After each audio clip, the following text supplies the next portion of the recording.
Alright, to recap, last game, Elined and Nicholas participated in the Covenant Council meeting, where peace was voted to majority. Truce with the anarchs established, but not before sharp accusations were thrown at Sebastian, Nosferatu, Prince of Norwick. This came to a boiling point, with him vanishing before everyone just before being captured by the other elders. In the aftermath, Elined was put in charge of making a plan for Sebastian in the city of Norwick, now that he had been apparently outed as associated with Basileus. Nicholas left to deliver the news to the anarchs in Birmingham, making use of his preternatural stealth to go undetected. Judith sailed north to meet with the anarchs, and learned there a new possible target in Durham, in Ragnar's fiefdom of Yorkshire. But they held at the edge of peace, or they hoped for it. And Judith left with the intent of trying to win the support of Broga Ironbend against Ellen Alice's recommendations otherwise. Broga Ironbend remains a viceroy of Carlisle and subject to Prince Barbaros. Meanwhile, Robert left north for the Orkney Islands beyond Scotland in search of the Einherjar, a group of old pagan Cainites, supposedly from the Knights of Viking legend, intent on unleashing them against Ragnar, under suspicion of this Volknot. And it was there that he met Sigurd, a Norse Cainite. So we open the scene in the small town of Kirkwall, in the Orkney Islands, around middle end of July 1456.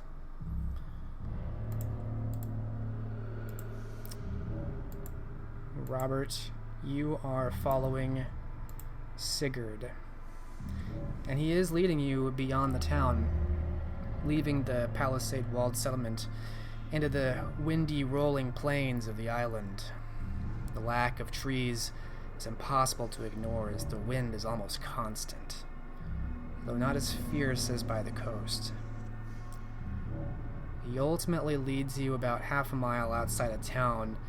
You finally end up in a pocket between hills and high rock formations, which conceal your presence.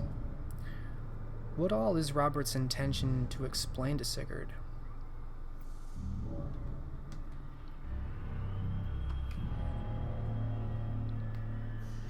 Well, he mainly would explain that Wulfric was part of the Gauntlet, and the previous Gauntlet got wiped out, and he was one of the ones chosen to reestablish the Gauntlet.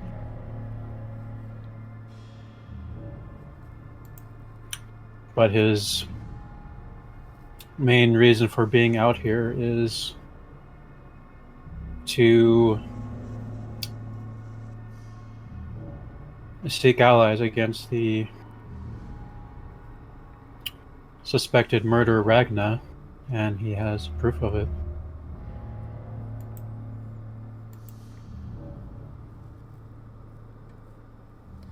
So you summarize this, explaining this to Sigurd as the two of you stand there. There's a very low fire going beside you. You can tell there's like something of a very primitive and basic camp here.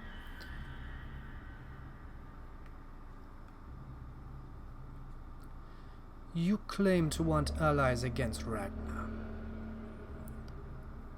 That she is a murderer. Who has she murdered that you invoke the Volknot?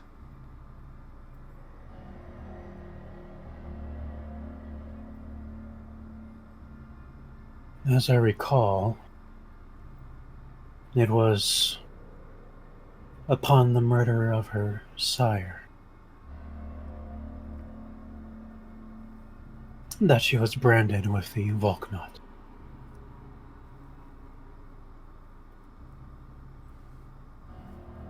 Canute? Yes. Then you must be either very sure and very brave, or else incredibly simple and foolish. If you think that this is true, what proof do you have?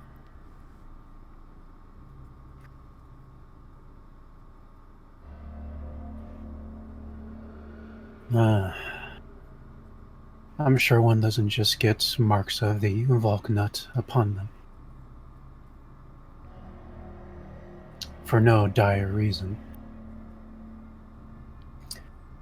But what do I know of magic and curses?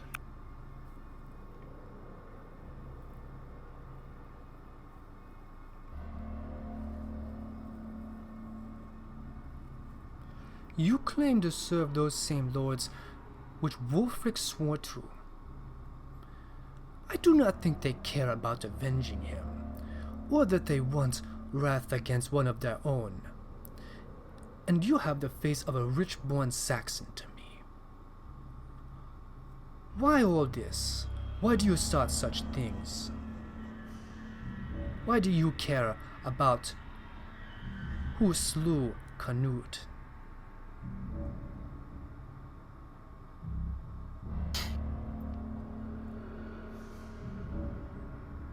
It is true I have no ties to these lands. But Ragna,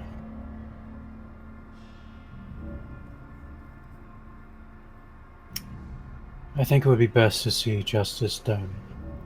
And she is further being an obstacle in our current lands.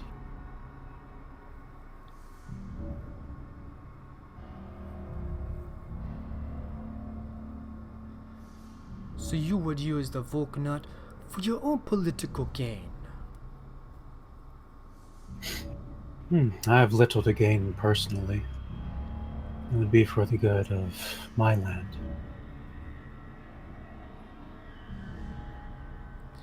Make a charisma expression roll, difficulty 7.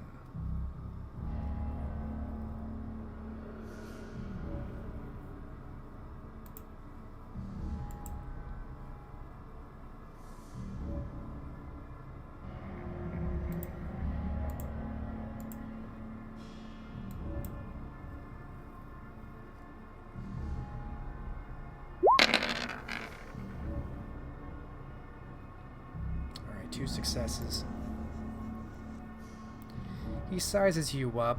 His long blonde hair kind of whips around in the air with the wind blowing, even in these pockets of hills.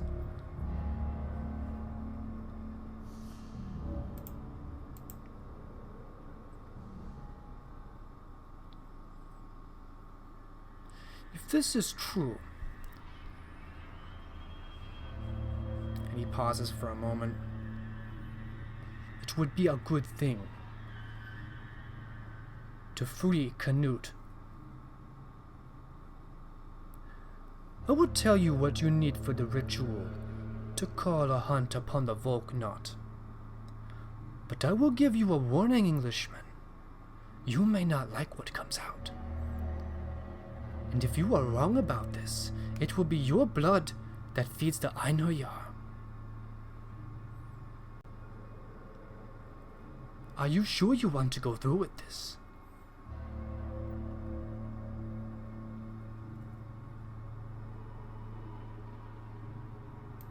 Depends.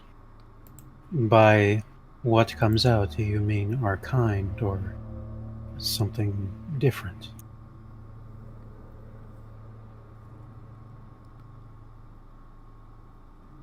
I have never been foolish enough to summon the Volknot upon anyone. There are few who have been.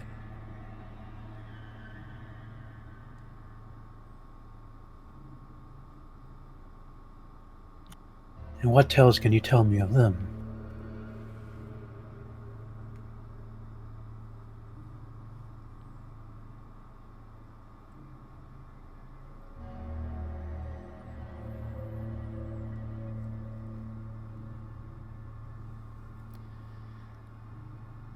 I have heard the old tales from the times when the Vulknot was once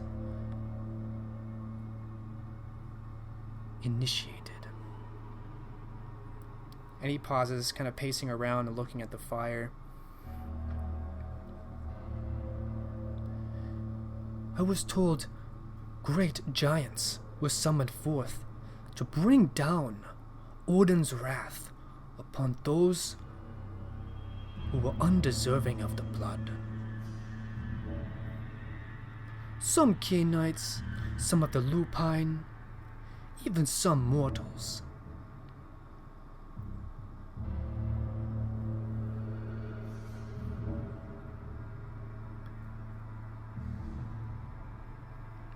They are like a wrath, like that of Ragnarok on Midgard. They cannot be stopped when they are unleashed. Not until they are done. Not even you can stop them after you open this. And they only seek the one that carries the mark, yes?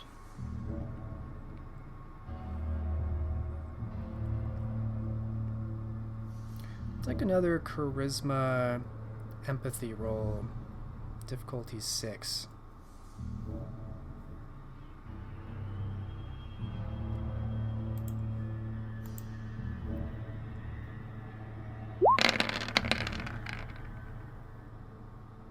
Two successes. He stops in his pacing and then looks at you across the low fire. The tales I have heard are that more than just those with the Vulknot die. Those who stand in the way, those who happen to be in the area, perhaps even those most loved by the Vulknot. Different stories tell different tales. But the Einherjar are ferocious. How quickly does the Einherjar move? I would like to warn certain individuals to flee. As I said, I have never summoned them. I imagine it is as fast as a giant moves.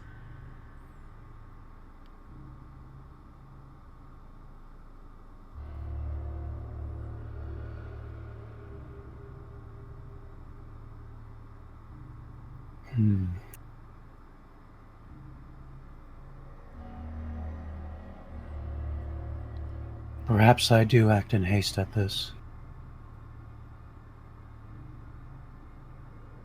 Had I known such a condition, I would have at least warned others to evacuate. Then maybe you are smarter than you look.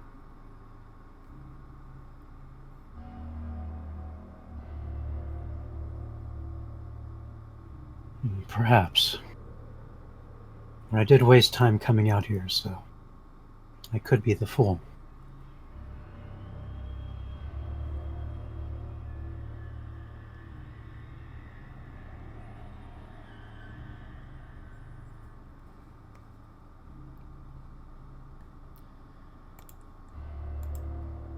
I will not have you interrupt my hunting again, or disturb me.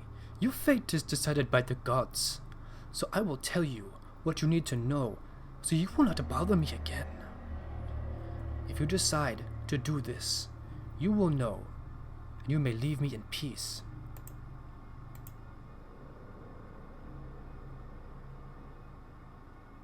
I appreciate this, and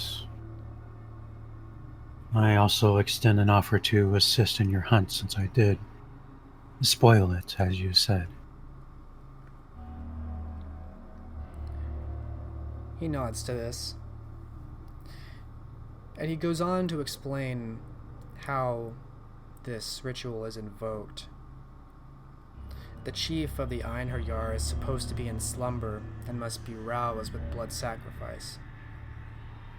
He explains that fresh human blood must be obtained and poured over this resting place. And with the blood in the ground, a runic sigil must be done, and he draws it in the dirt for you.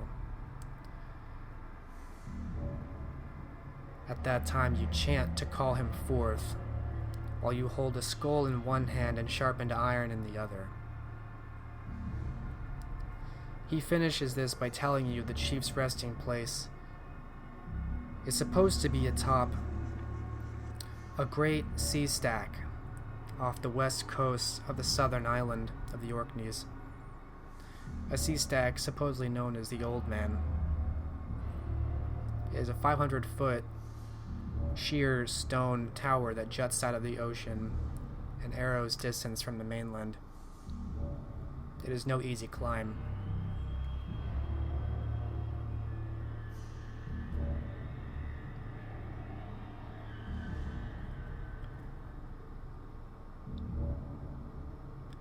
And now you know.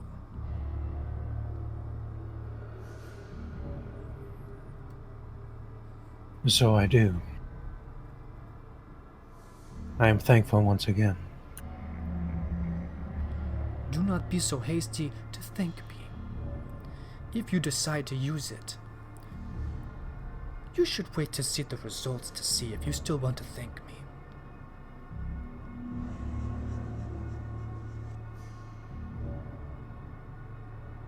And now you will help me find my meal tonight.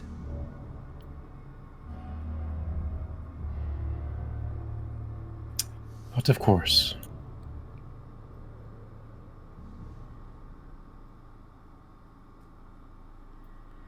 Bring me... And he kind of looks up in thought out of the sky. 5 women. Bring them here. I have a great appetite.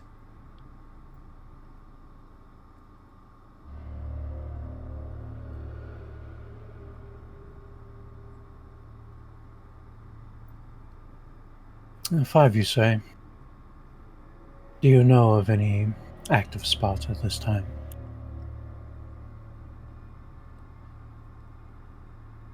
You are the one who ruined my meal tonight and took up my time with these questions. You will figure this out. Fair enough.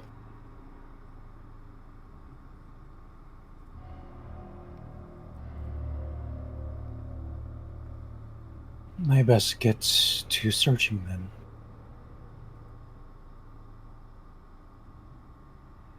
He seems to simply wait there, expectantly. And Robert will leave him then. Alright, where does Robert go to find these 5 women?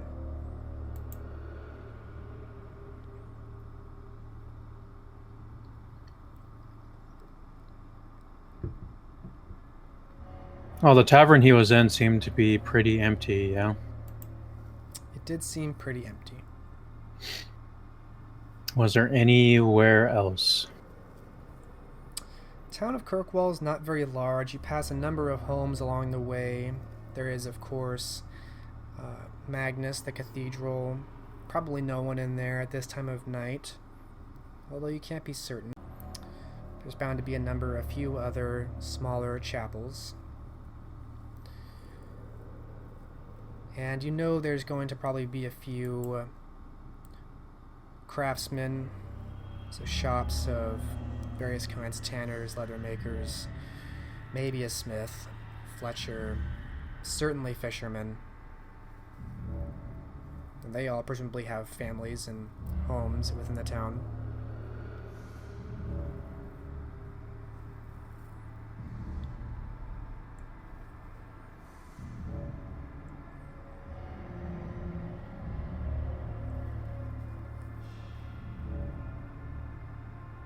So what you're pointing towards is kidnapping women from their homes. I'm just telling you what's in the town. Okay.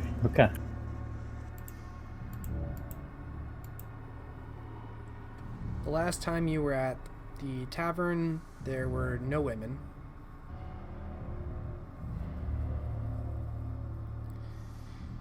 And you're smart enough to know that this is not an easy task he gave you. This isn't like London, where there are a dozen taverns where you could find a number of prostitutes or women who've had too much to drink, any number of ways to find 5 women in a number of hours. But here, in the Orkney Islands, much more challenging.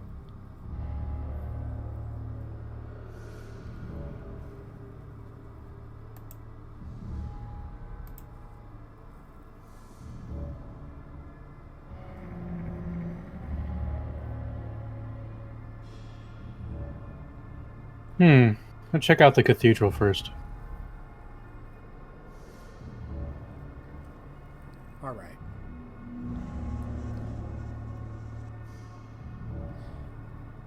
You check into the cathedral. One moment. St. Magnus Cathedral. Give me a willpower roll, difficulty 7. We'll make it 6. Current? Current, yes.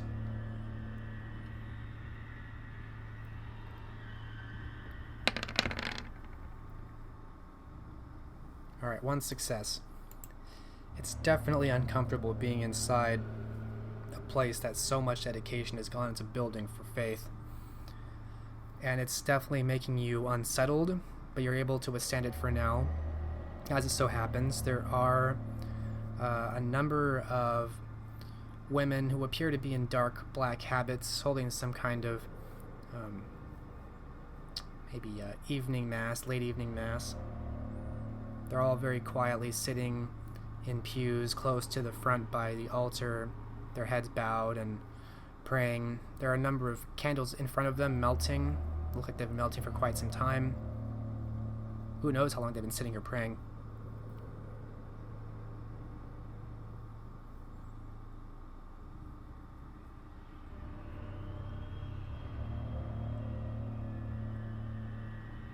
Oh, he will enter the room and... How many women? How many? I might have said 5. I'm actually going to say there's 6. 6 of them? Yes.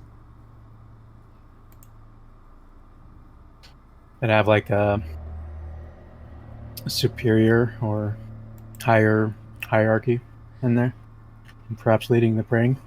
Yeah, it looks like there's kind of down the nave, there's 2 on one aisle and 2 on the other, and one kind of in the nave at the end on her knees, and they all seem to be praying. There's this very large gilded cross in front of the candles, and they're all praying, and it looks like there's small scrolls or tokens, maybe little paraphernalia. It looked like they look like personal belongings.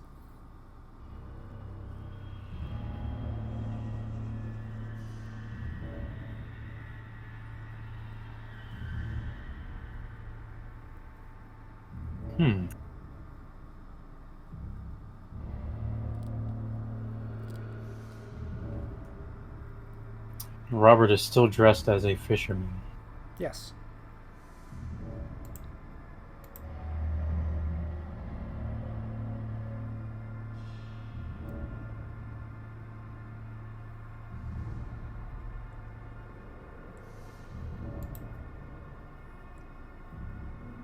Okay, so here's what Robert is planning on doing. He's going to enter in.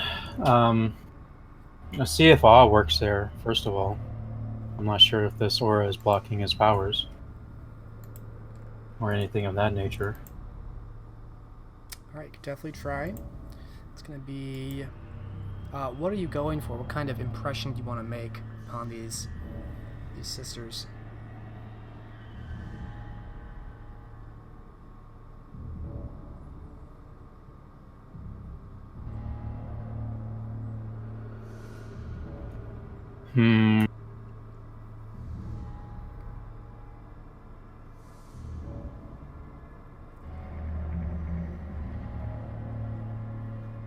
Ooh, ooh, that would be funny. I'm just thinking random thoughts. Hold on, I'm still thinking.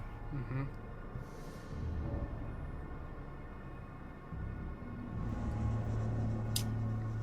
Yeah. He's going to give the impression that um someone is in dire need of their help, and to follow him. Let's go with something simple like that. Alright, so you want to seem believable or honest? Yes, believable. Yes. Okay. So have you spend 1 blood point and roll Charisma Performance, difficulty 7. You will need 3 successes at least to get all 6 of them. All right.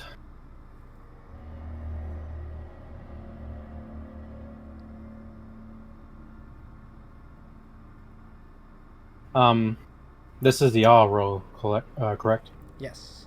Okay.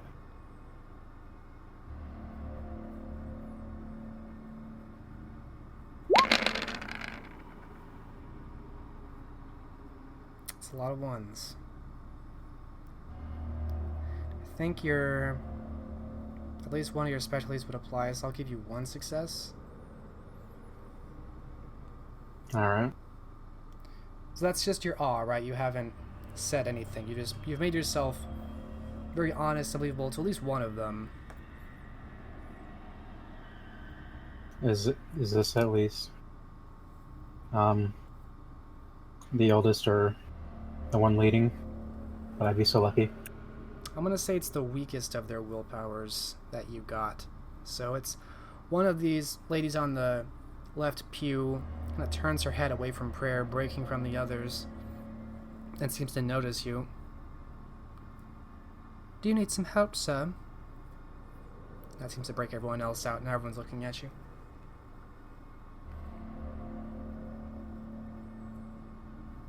Yes, I do.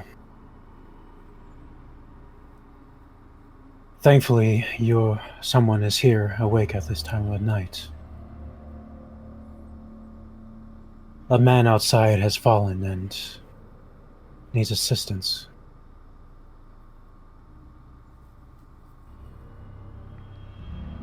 And he'll impress that it's dire urge. Alright, give me a manipulation subterfuge. Standard difficulty. It looks like the one lady you caught the attention of just immediately believes you and is standing up, looking to her other sisters to see if they're going to go, but she already looks like she's ready to go. Just going to roll for Mother Superior. He said standard? Yes, standard. Contested roll.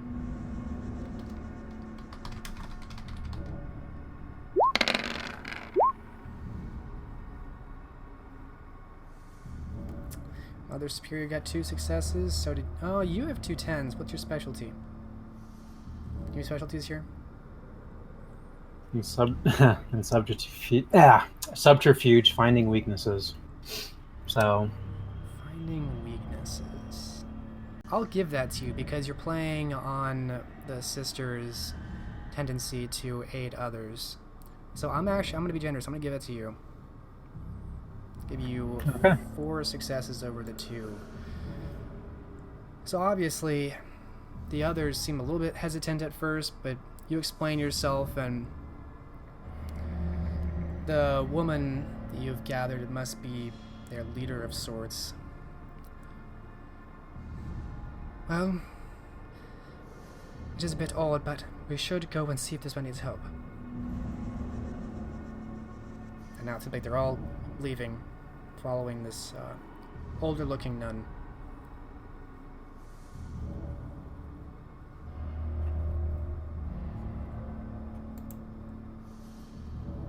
And Robert will lead the way.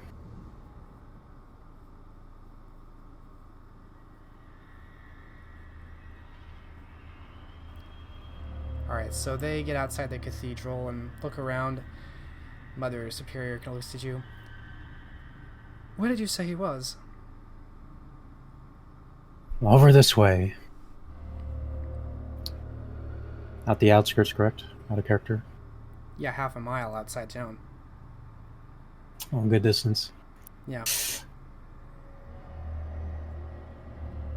At the outskirts in this direction. Follow me. I thought you said he was outside.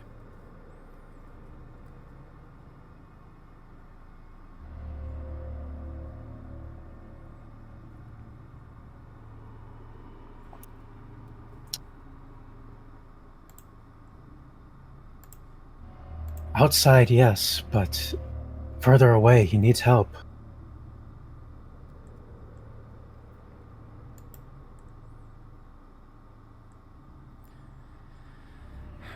Very well.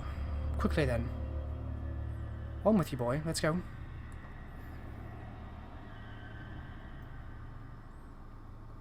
And they Robert follow after. will. Yeah, he's going in that direction. Alright. The look of concern and confusion on the younger nuns here is evident, and the growing concern on the Mother Superior starts to become evident.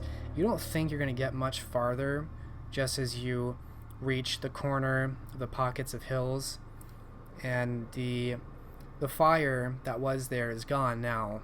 There's not even evidence of a fire. The camp, in fact, is totally gone. It wasn't much to begin with. But you know for a fact this is where Sigurd was.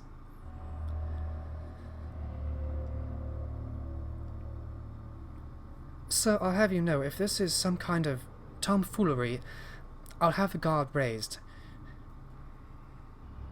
It was just around here. Robert says, looking around. You don't have wolves or something out here, do you? The nuns are obviously starting to get concerned. They start to kind of huddle together like sheep.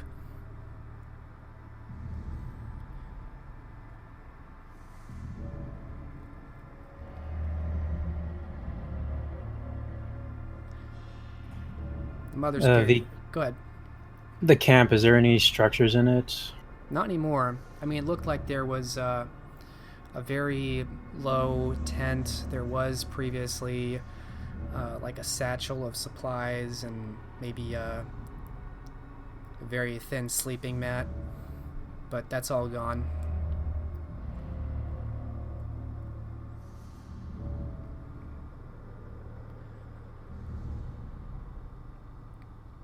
Can Robert spot any tracks? No, but as you're kind of looking around for evidence of him, of Sigurd, the Mother Superior starts to get flustered. I've had enough of this foolishness. Come, girls, we're back. Let's get back to the city. And as she turns, she kind of yelps as she bumps into a man. You see that Sigurd has returned, and she kind of falls backwards. Ah, good Christian women, come out. You did well, Southerner.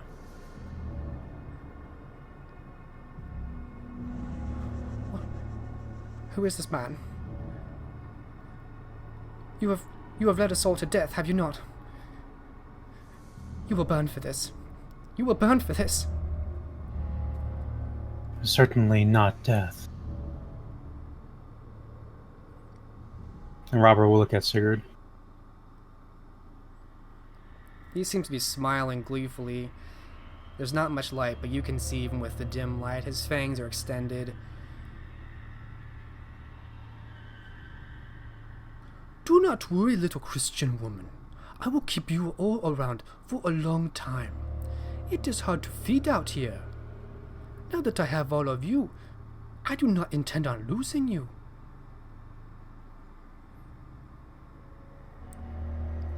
A trade is settled, Southern man.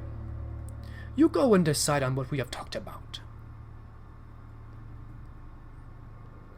At this point, all the nuns are crying and kind of holding together as like almost a conglomeration of bodies. No one wants to be in front.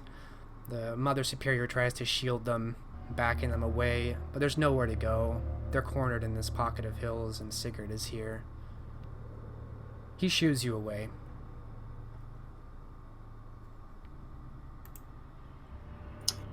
Well, Robert will leave. Alright, let me check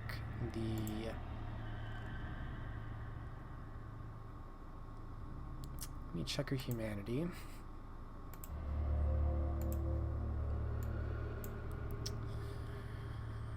It's pretty low.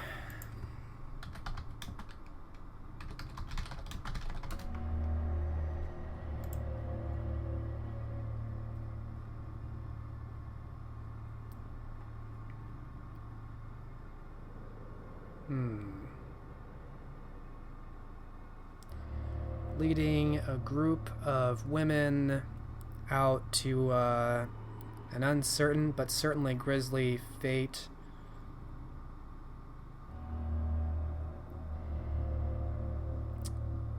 I'm gonna have you roll for that.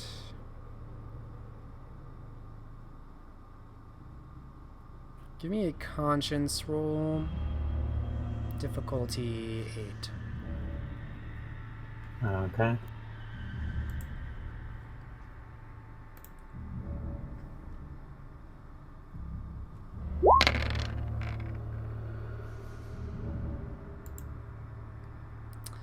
That is a botch.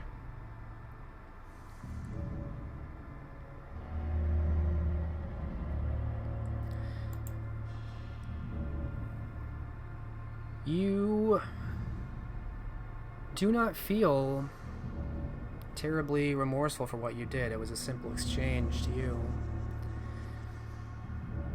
Your face grows a little bit cooler, but your mind is fairly at ease. There's something beneath your skin, like your vitae seems closer to the surface. Your only regret is that you didn't save one for yourself, really. So you've dropped a point of humanity. Since that was a botch, there will be something else, but I will come back to the something else later. For now, you have your information. You've successfully made your trade with Sigurd. Seeks nothing else from you.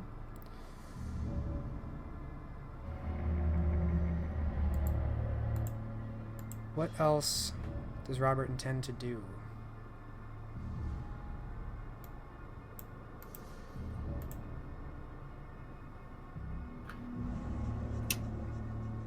For now, he'll seek about returning on the next boat back to the mainland. All right. Simple affair. Really just a matter of time. It takes a few days before trading vessel comes this far north that's making its way south. Eventually you do find a path to return south, a route. You mean to, I'm sorry, you're going back to York or London?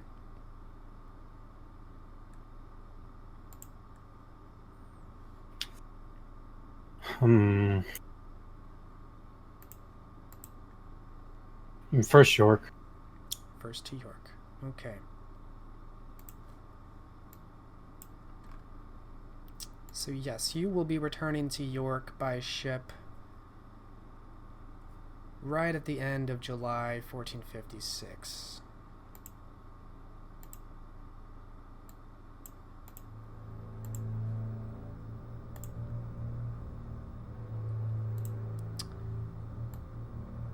Meanwhile, Elined, you are still in London,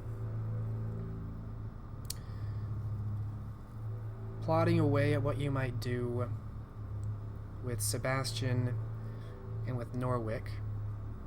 Aye. For the time being, Nicholas Ridley and the neonate Cornelius share your manner as they participate in this effort.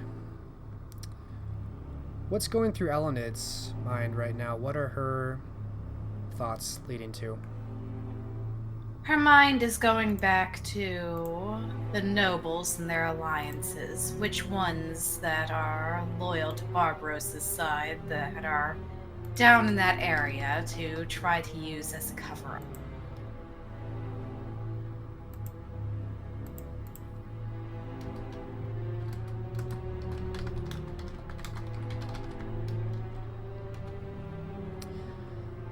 So you're thinking about which nobles aligned with the Lancasters you might be able to manipulate? Might be able to arrange something against them. So it makes sense that there are forces in that general area.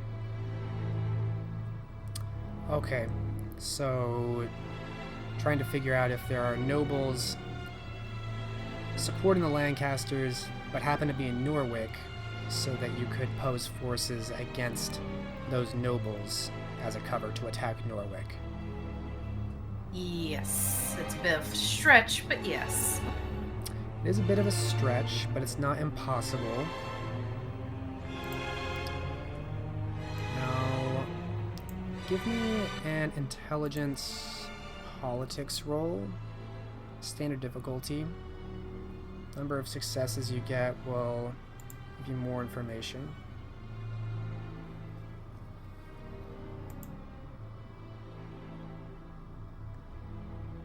Oh, that's 0 successes. The political climate is a little bit obscure to you right now. You haven't been staying quite as up to date on kind politics as Cainite politics, so it's a little bit harder to make use of those resources without inquiring or doing something else. Then she will inquire the other two that are residing in her house, if they know anything about that.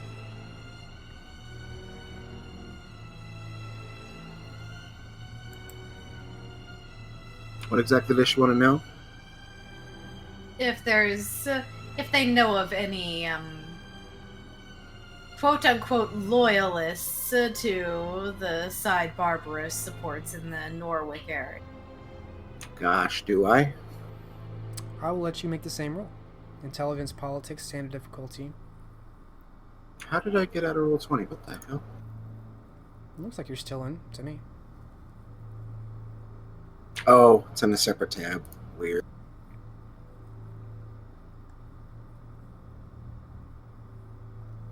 I will roll for Cornelius.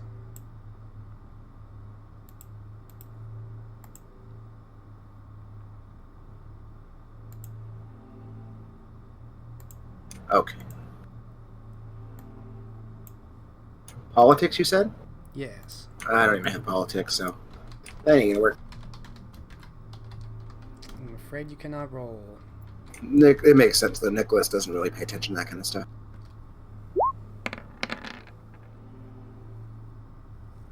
Alright, Cornelius got 3 successes. He explains to you, Elined, his knowledge of kind politics is decent. He tells you of the most notable families. At the top of the list, of course, are the Percys in support of the Lancasters. There are a number of cadet branches and lesser houses aligned with the Percys and with the Lancasters. There are a couple of them that do have major holdings in Norwick. I should say in Norfolk, the county. And one of them does have a major estate within the city of Norwick proper. So it is kind of a stretch, but there are some lesser supporters of Lancaster, and by extension Barbaros, that do reside in Norwich and Norfolk.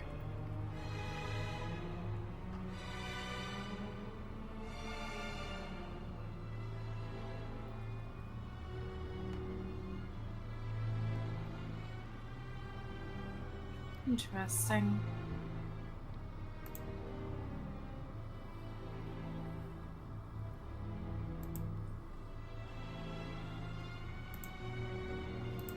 So things can be manipulated in that area. Good.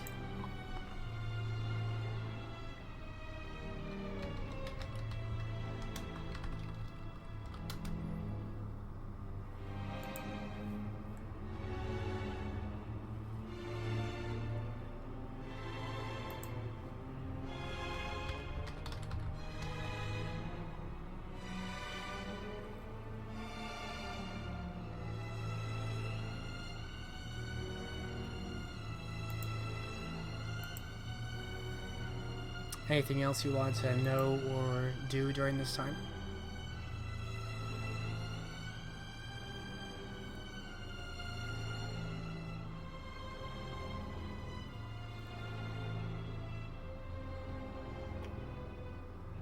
Not at the moment. She's more considering the best way to kite the other forces down that way. So it just doesn't seem like random appearance outside the city.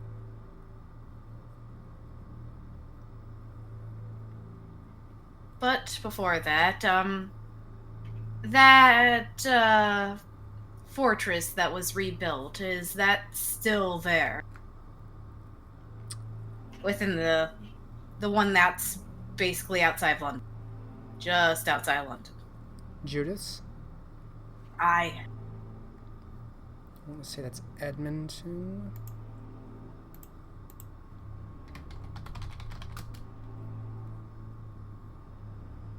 Yes. The castle is not done. It has a lot of progress, but it seems that when you go to check up on it at this time, you're told that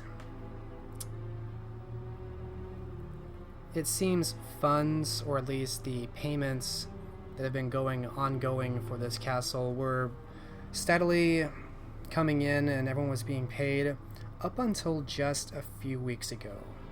Within this last month, accounts seem to have been on hold. There was also some kind of what's the word, incident where a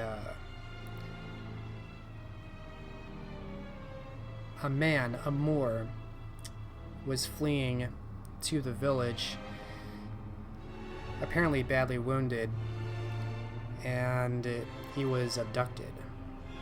That was well over a month ago now, but it seems like there's a number of strange events happening at Edmonton Village and the castle. So the castle, although at least 3/4 complete, seems to have been paused in its construction.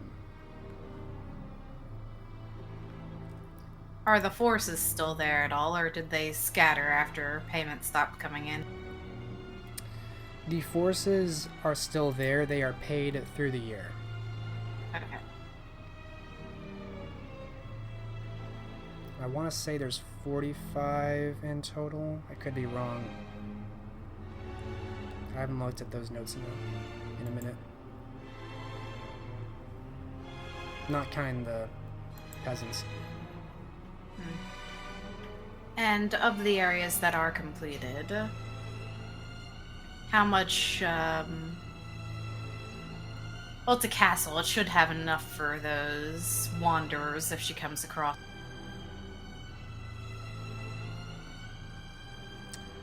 It's kind of missing a roof right now. There's still enough missing from it that you could put people inside, but it would be very cold. You wouldn't have much protection from the elements. It's not really defensible.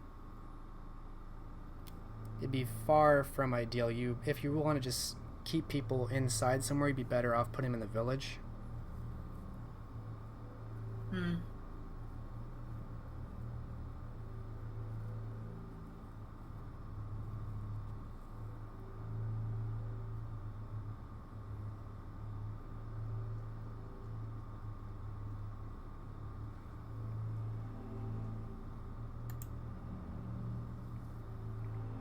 That's right, 45 men-at-arms.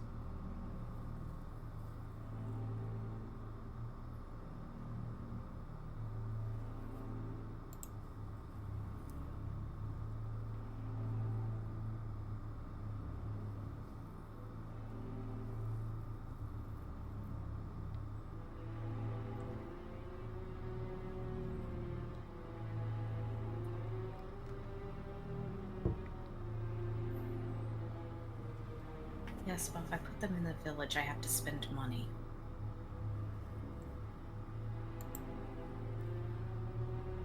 I mean, you do have a fair bit of it.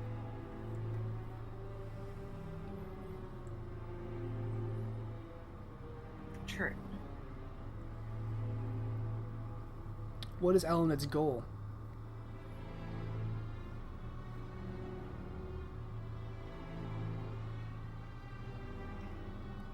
Goal as in with the endeavor? Yeah. This current endeavor? In this moment. This moment, she was trying to see if the men were still there, to see if she should include them in her strategic planning. Not in the planning process, but in the actual battle itself. As per the ghouls and followers of Robert, that was more of an afterthought.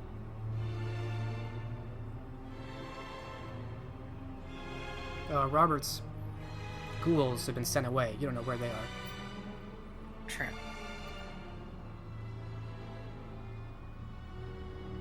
Oh well.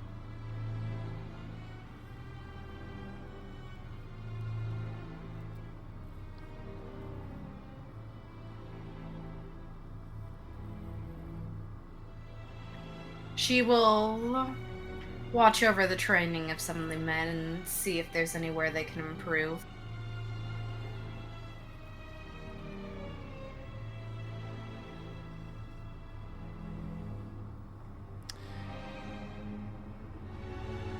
Yeah, give me an intelligence academics roll, since academics is your stand-in for military theory.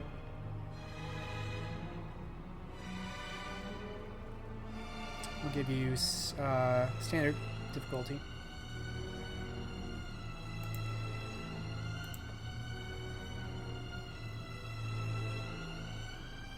Alright, 6 successes with your specialty. What strikes you immediately is that the men are restless.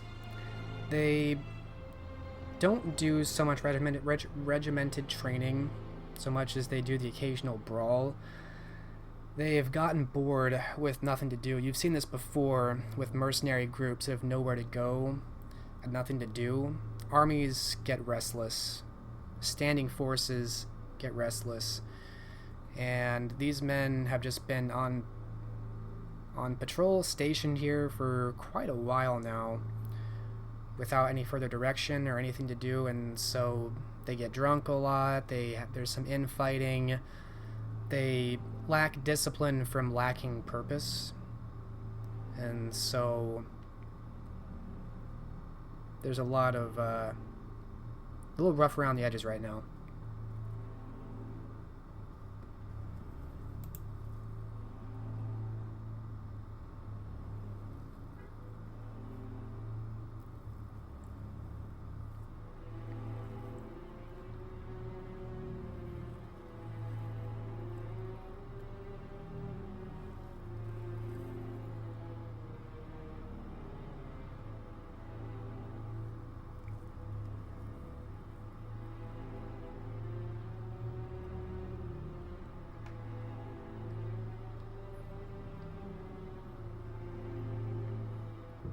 She will walk up in front of the med, try to get their attention. I might need a reminder here, because I feel like Elined did command them at one point. She did. She even trained them at one point. That does sound familiar. Alright, and like I said, they haven't been able to stay in the castle because it's under construction. So they've been staying at the small inn at the village, which isn't large enough to really contain all of them, so some of them have been under the burden of the village, and so you also note that there's like a lot of resentment by the villagers, by these free-loafing soldiers. So you find the biggest concentration of them. They've pretty much taken over the tavern, and most of them are quite drunk by the time you show up in the middle of the night. Oh, aren't you, that lady? You know how to use a sword, right? She gives a small smile. Yeah, how about thee? And he takes a swing at you with his sword, but it's very playful, and he topples over. Should be careful where you take that thing out. Sorry, my lady. I will protect you.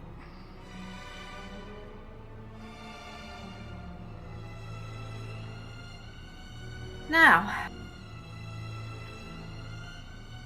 I cannot speak much on it at the moment, but you lot need to be at the ready.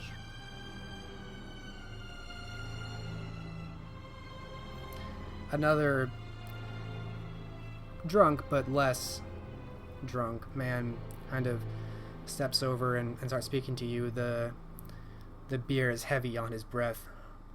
Begging your pardon, my lady. We've been on station for months and months now. Only activity was when that mole came by, all bloodied up, and then he disappeared. There's been nothing here. Almost a year now. We're paid, but... Things are about to change. And we certainly can't march out when people are drunk.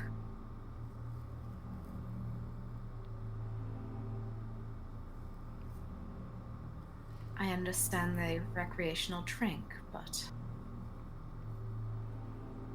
things are going to be changing very soon.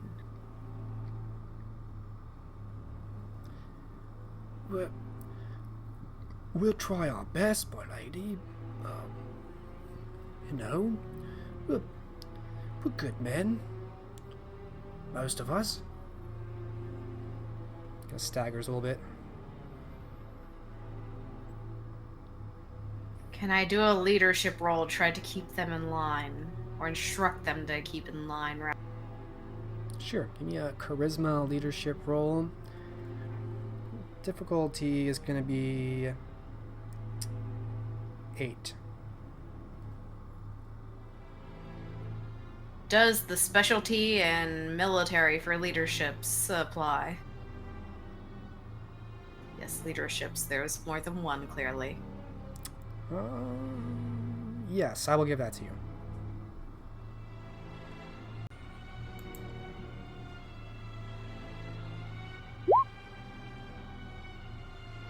Two successes. Alright, describe Elined as she gets this tavern full of drunkards into order.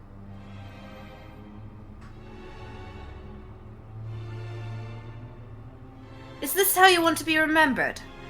Want to be remembered sitting around in a tavern drinking all day, instead of preparing for what may come?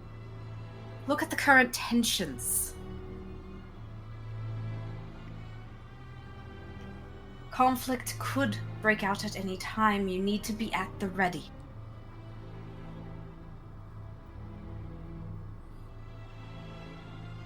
That seems to get the men's attention. Most of them stop, laughing and pouring drinks, and definitely looking at you. The glazed over expression of drunk men still clearly in their eyes, but they're sobered a little bit by your words. You hear one of the men from the table kind of call across the room to you.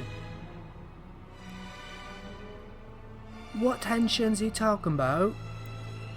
We haven't heard news in many months now.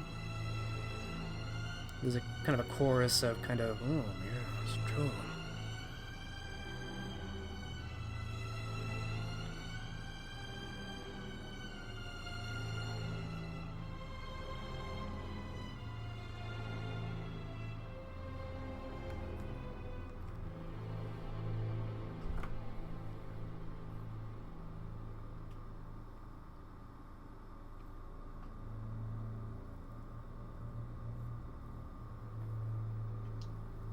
You have not heard, then?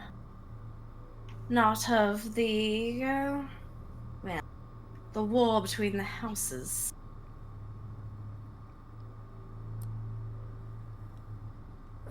Courier gets here maybe once every few months, but never really delivers anything to us.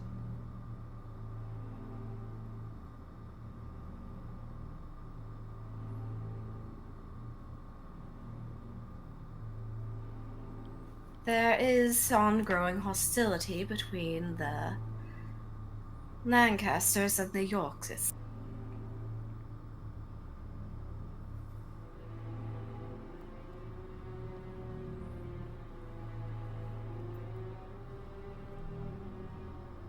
I suppose we could drink a little less. There's some slightly shamed looks from some of the men.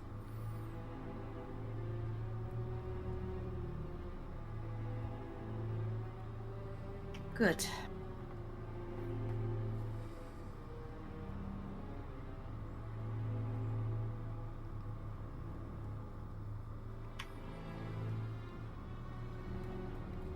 Rest off whatever hangovers you get and keep up your training.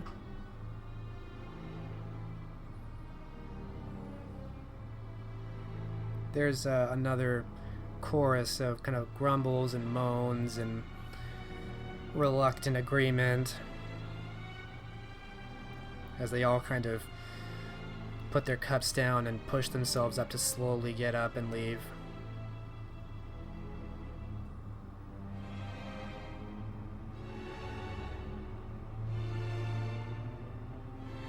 Well, that's her business done here. Alright, you step over the staggered man who tripped over and fell in front of you and make your way out. Aye.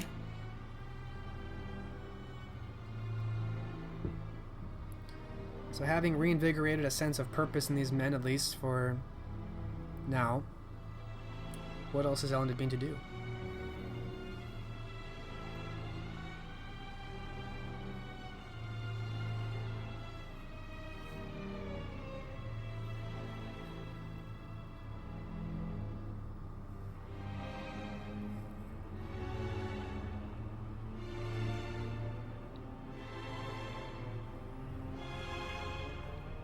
Try to come up with some reason to go after the lesser houses without the major forces in the area, or otherwise kite the major forces down to the area.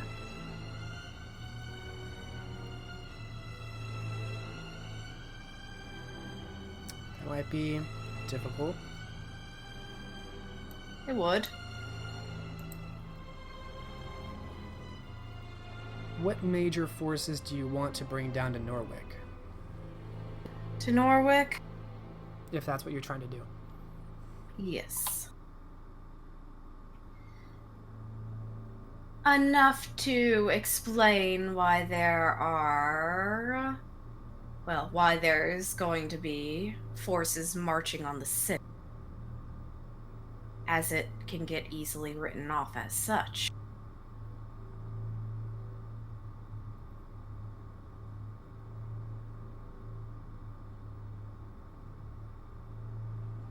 Whether that's a matter of skirmishes pushing them in that area or something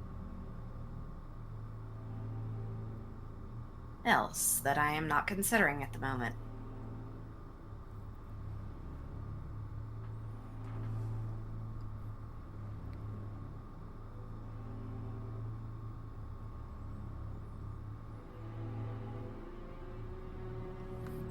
Alright. I think I'm having difficulty picturing what you want to have happen. Realistically speaking. Realistically speaking, yes.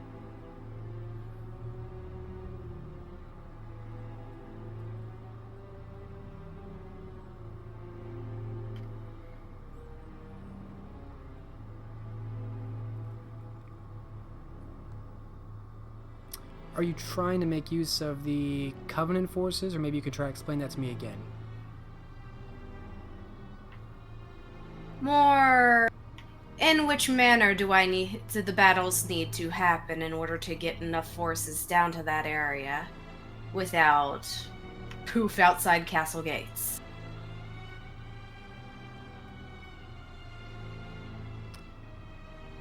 So you want the Yorkists and Lancasters to fight in kind of a direction where skirmishes happen enough that it eventually becomes close to Norwich. Aye. So...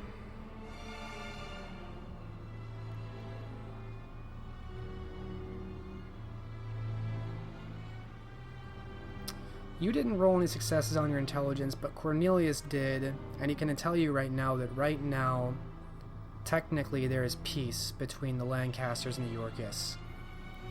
That the Duke of York has been effectively exiled, kind of shunted away to Ireland, and the king has regained enough of his senses that he's back in control. So for now, there are no open hostilities between the Lancasters and the Yorkists. And even the lesser families are more just positioning themselves to be ready. So open war has been averted for now, except for the Battle of St. Albans that you were at.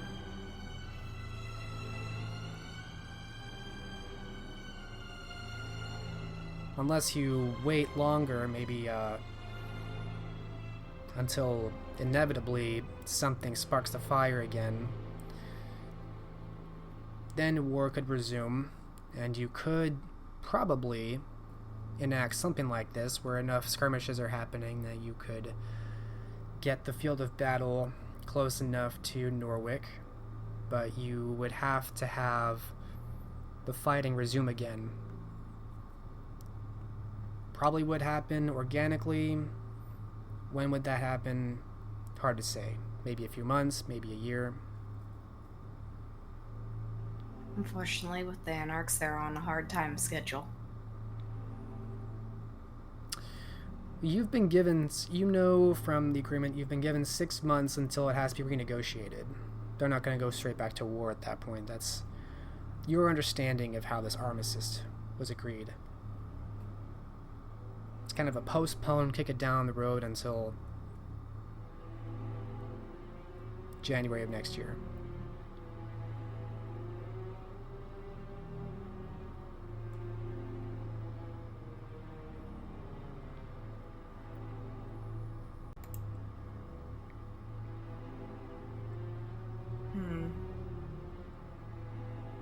Alright then.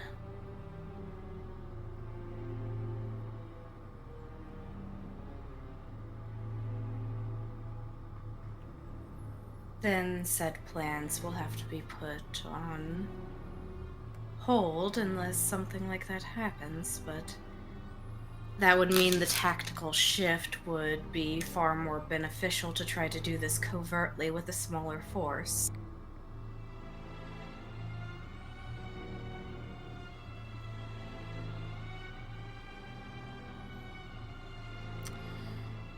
Give me another intelligence politics roll for different purpose, since you're on this road of thinking. Still be standard difficulty.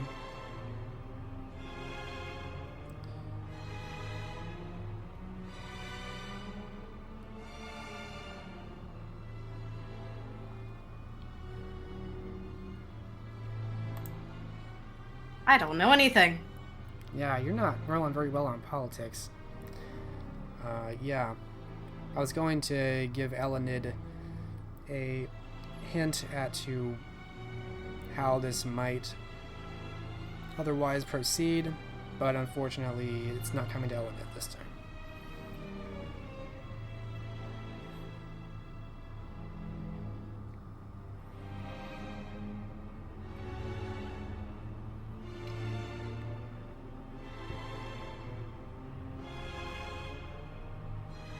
Anything else you want to consider or discuss with anyone or do during this time? We're still at the end of July 1456.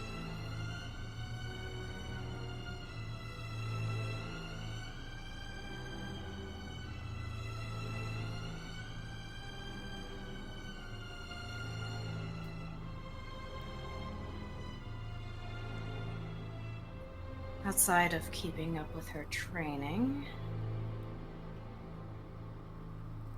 I believe that... I don't believe she knows where the anarchs are staying. I do not believe so either. You only had the one contact in Birmingham. Mm-hmm.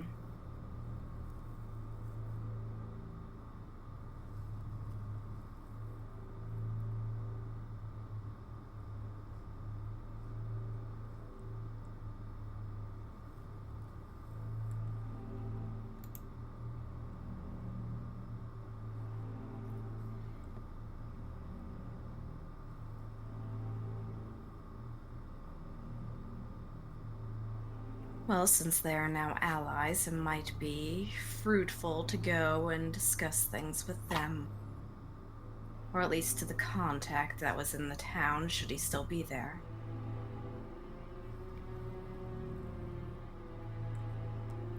Alright, so you want to travel back up north to Birmingham? For the moment, yes. Okay.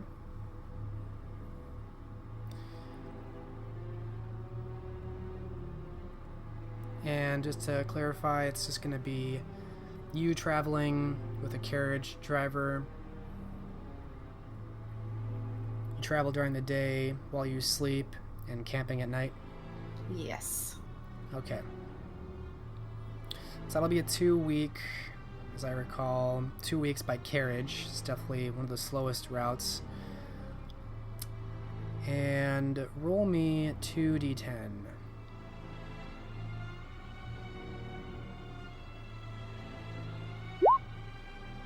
Okay.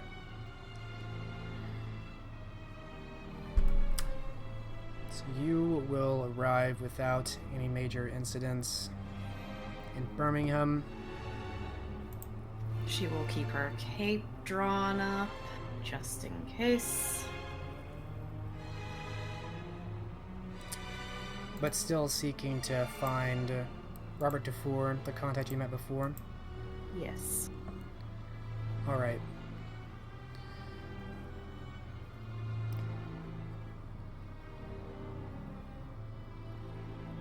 It's more that he finds you on one of these nights, and you're able to speak with him again.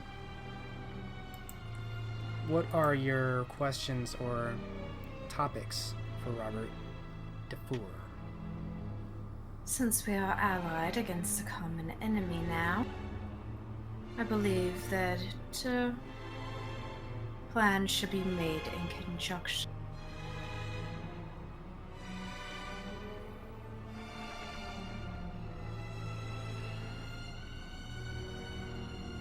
And Robert likewise seems to be dressed very heavily in padded clothing to disguise his features. I cannot say that we are quite allies or speak to that. However, we are... Temporary alliance or postponing of hostilities, would you rather? We understand the threat posed by our mutual enemy. What ideas did you have in mind? We have two options. Either we can wait until hostilities resume between the two noble houses, or until someone pulls strings. That's definitely a risk in that one. Or we could launch a more covert force into the city and handle the problem, though if something leaks out, then that could potentially be a breach.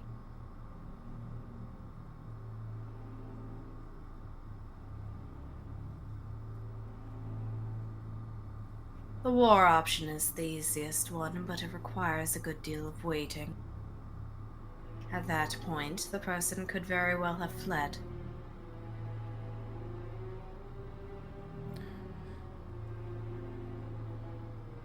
You may have to be a bit more precise with your meaning of war. You mean to wage war upon where exactly?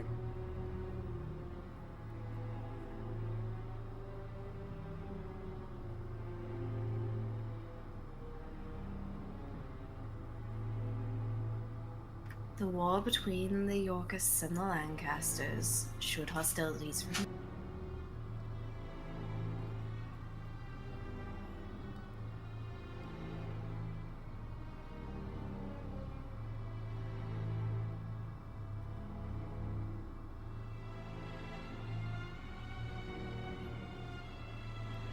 I would say, with the authority that I have to speak on behalf of my group, that you would know better than any of us what Norwick is capable of, given that its prince is part of your council. About that.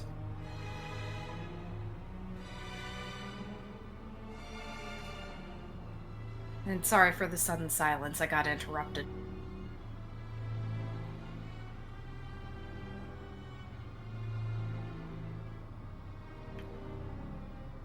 Turns out this prince is, implicated in all of this.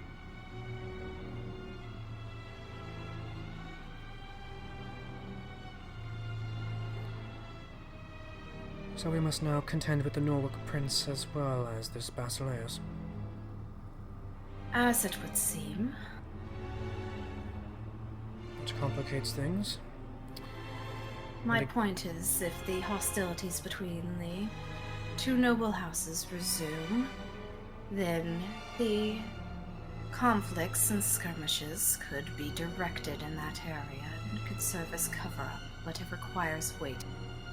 While the enemies could very well be amassing power.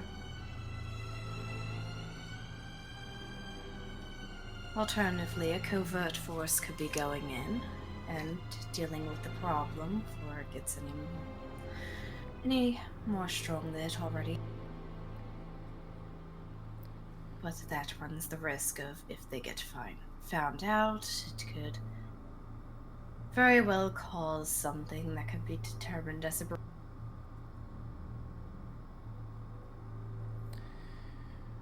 It is my understanding that you have more martial experience than many of your peers. I imagine that is why you were put in your station. I, unfortunately, cannot speak to such a rank. It would be beyond my place to advise on military matters. I would have to consult with others in my group. And so I am afraid I cannot offer counsel on this. I imagine that you are best poised to decide what would be most appropriate. Either option seems viable to me. If it is more time that you require beyond the armistice, I can discuss this with Ellen. Please do discuss it with your allies. It is their lives that will also be on the line, as well as the lives of the countless individuals that are being sent into this conflict.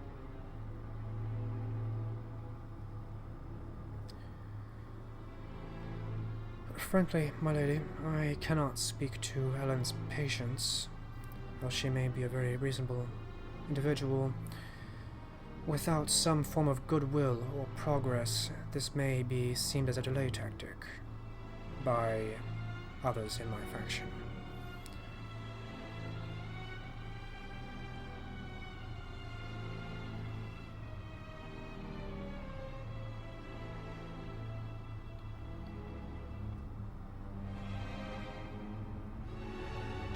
course it would.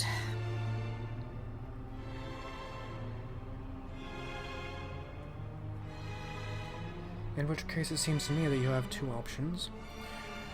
Proceed with some smaller force as you described, or something must be done which shows earnest intent that this is not simply the Covenant biding its time against the anarchs.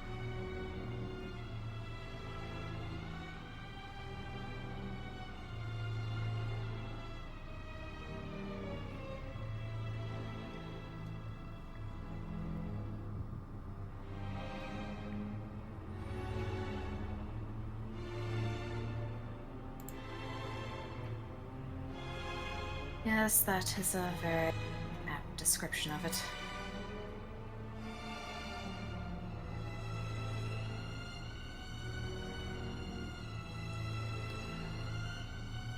I will bargain on your behalf, as I am inclined towards patience myself. I realize more than most the threat that Basileus poses, given his extent and reach, and the means with which he has manipulated so many. Exactly. We may be able to expend this armistice a bit longer.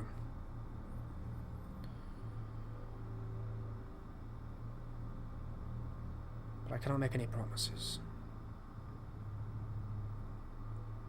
I am merely a negotiator. Of course.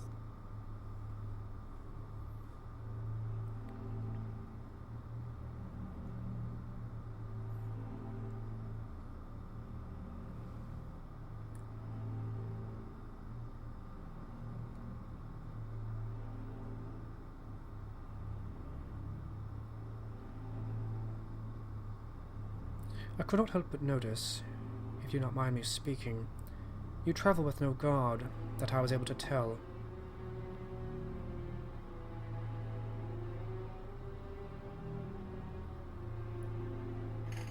No, I did not travel with any guard. You've been quite fortunate.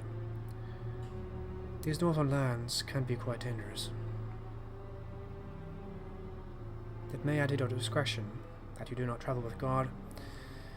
However, given your length of travel from here to London, I imagine there's plenty enough time for something to go awry.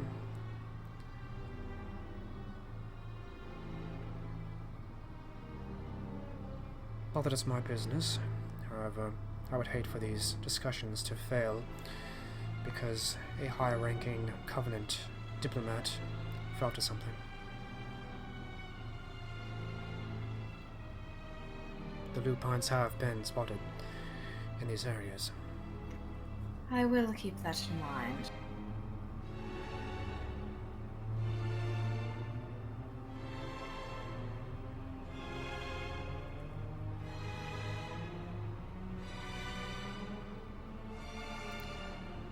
Is there anything else? Not at the moment, no. But one of the purposes of coming here was to ask to meet with whomever your military advisor for your side is, so we try to work in conjunction to try to figure out a best suited course of action. I doubt your side will be willing to listen to the commands of Gauntlet Lady, if you will.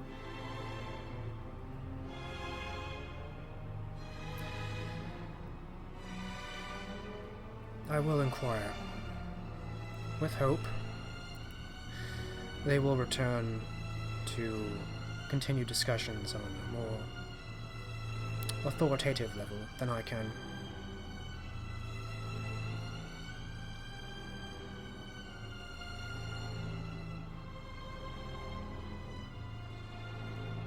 I thank you for this. Do you intend to stay? How long would the trip back there and getting word back be?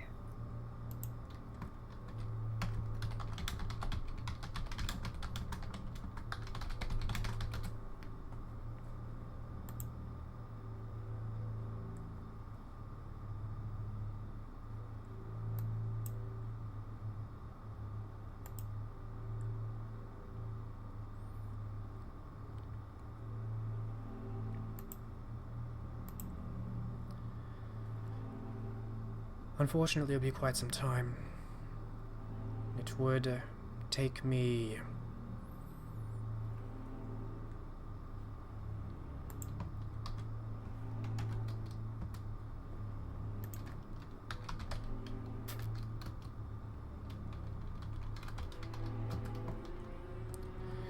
It would take me 5, perhaps 6 nights to return, and again that for our military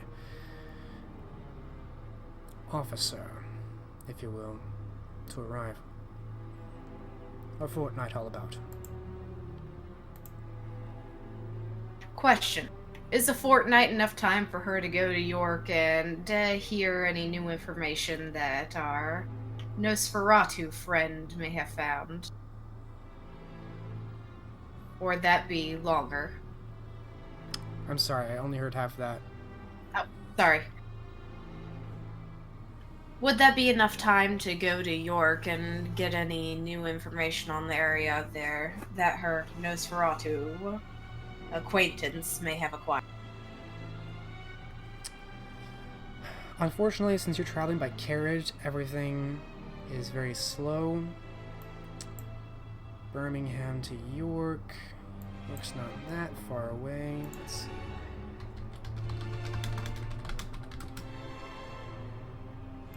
Just to get farther than I thought. There's no way you'd make it back in a fortnight. It would take you almost that long to get up to York because you're going by carriage, which is, you can average at best, Slower. yeah, 15 miles a day. My best bet would be waiting here then.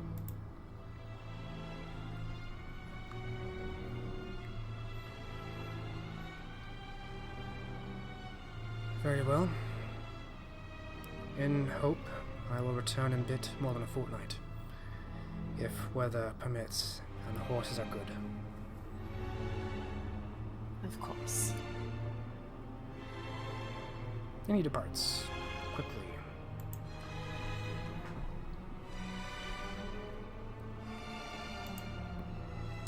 Alright.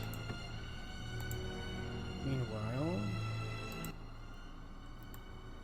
back in London.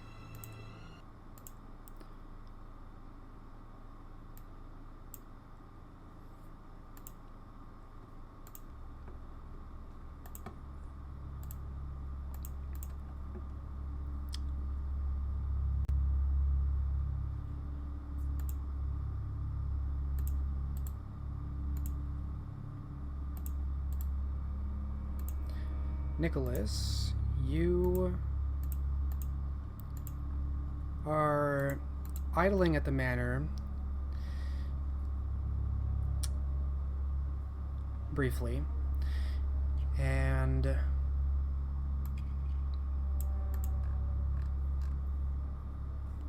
while walking in between two of the rooms at Elined's London manor,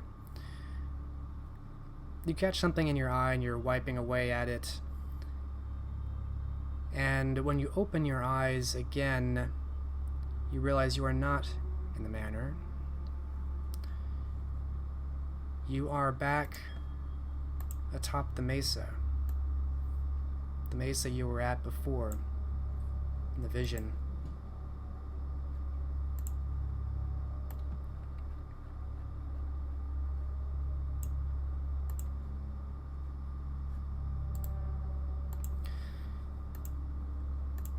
You see,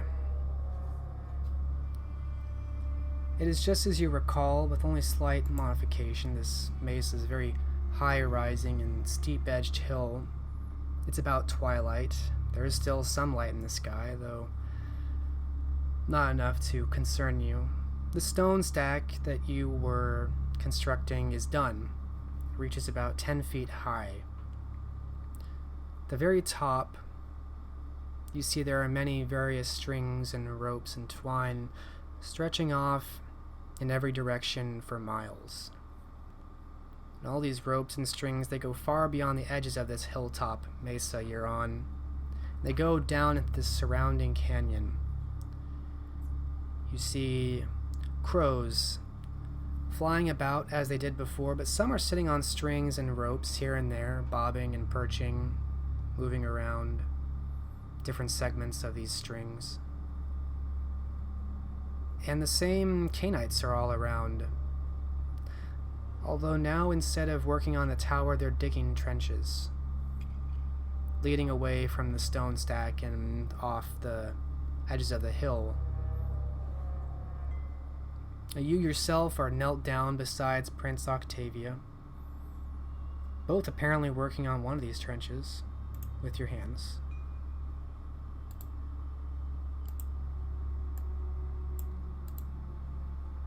Everything seems well to you right now.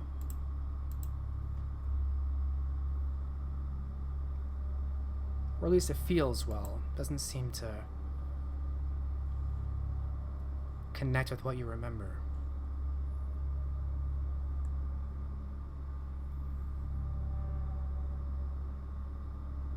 What? He says, looking around. How long have I been here?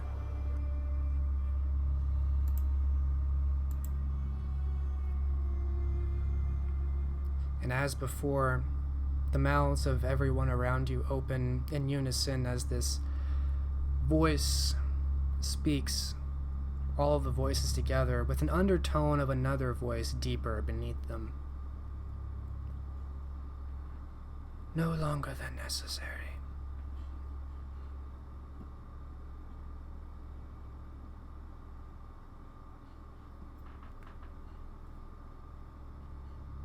Tell me, what is the point of this vision? Knowledge does not necessitate an action. It need only be shared, a lesson for its own sake.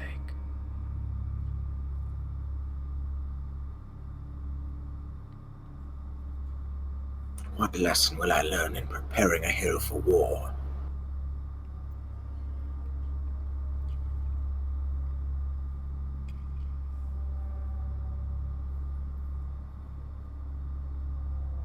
And is this a memory, or is it the future?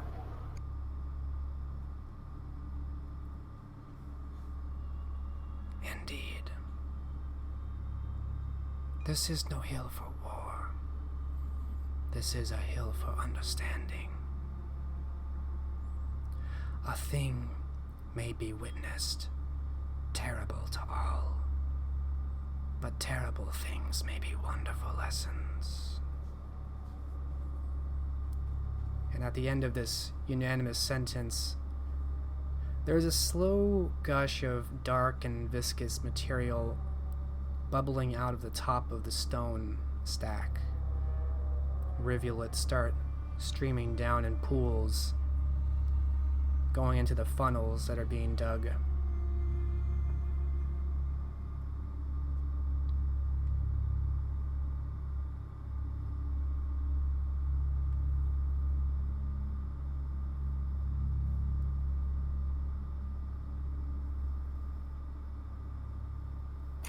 Nicholas watches, but even now he can't stop digging. There's a certain comfort in it. Although he certainly feels more awake than those who are around him. You occasionally get a look from others working around you, but everyone, much like you, is working placidly, calmly, quietly. Octavia not far beside you.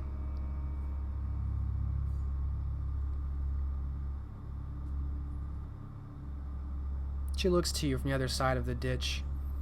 Her eyes meet yours, and her mouth opens. When the time comes, gaze deeply upon the unknowable, and be filled with my clarity.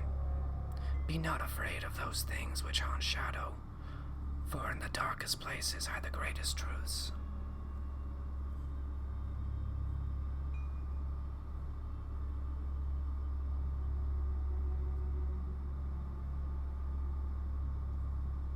He looks at her for a long moment, pondering her words, wondering if they're spoken from her or spoken through her.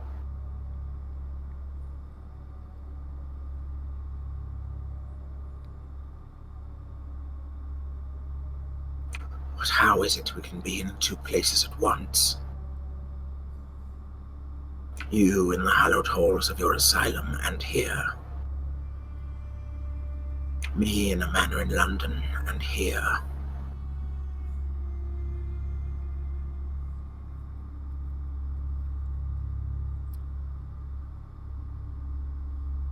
All things are possible through the blood in your veins, if it seeks understanding.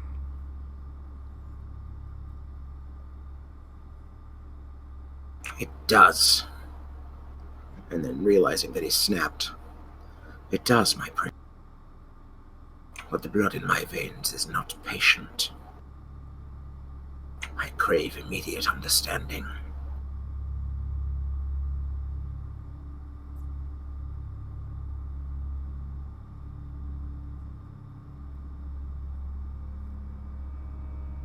I would not have you choke on your own understanding.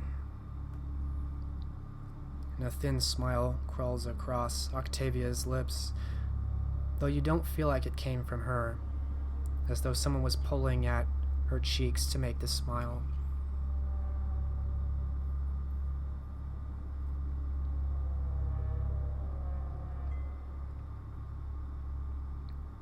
What is it I am meant to see?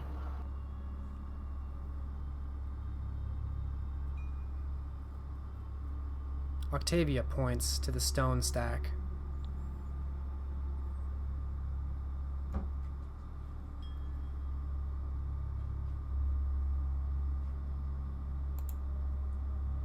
And he turns his gaze that way, looking at the black viscous liquid dripping down. The dark crimson pool overflows into the trenches that have been dug, and your eyes track this pool, this viscous material. You're drawn to it. You watch it flow off the edge of the mesa into the canyon on each side.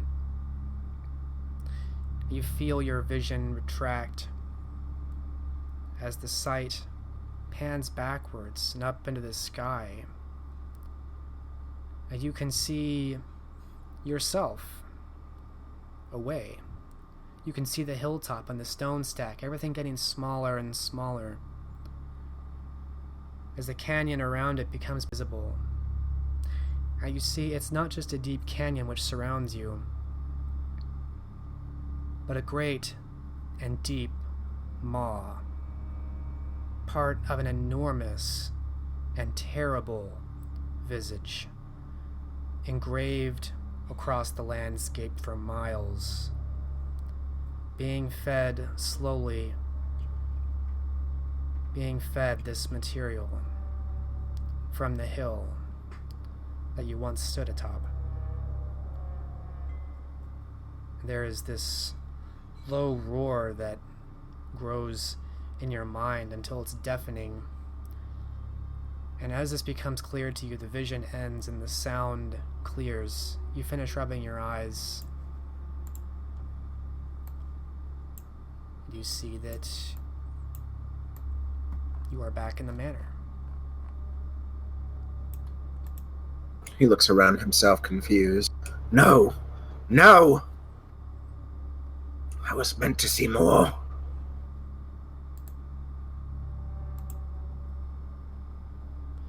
Are you quite all right? I heard shouting. Cornelius steps in. Nicholas turns on Cornelius, his eyes wild. I saw it again, Cornelius. A great hill.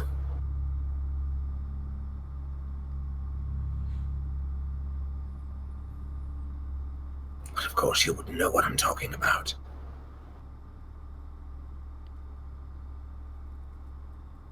He looks at you skeptically.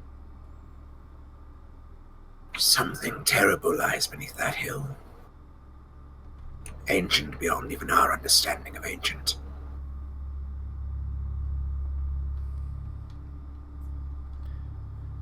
And we were feeding it.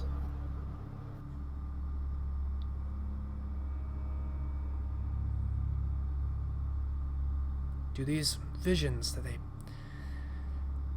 ever make any sense? Have you ever understood them? Have they ever said anything to you? They say much.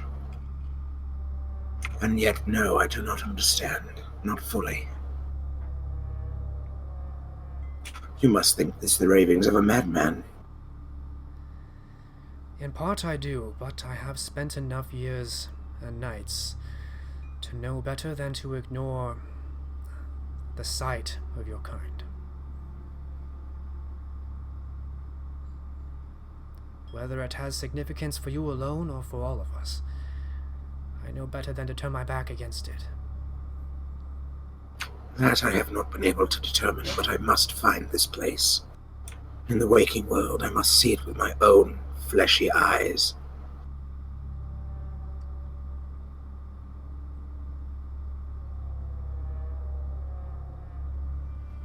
I do not know if I have been there before, or if I am yet meant to go.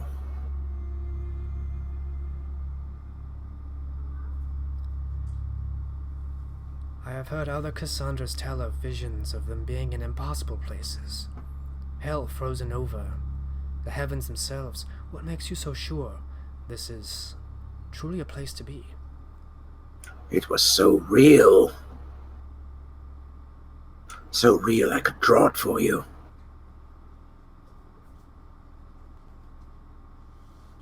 And believe me when I say my mind forgets no detail.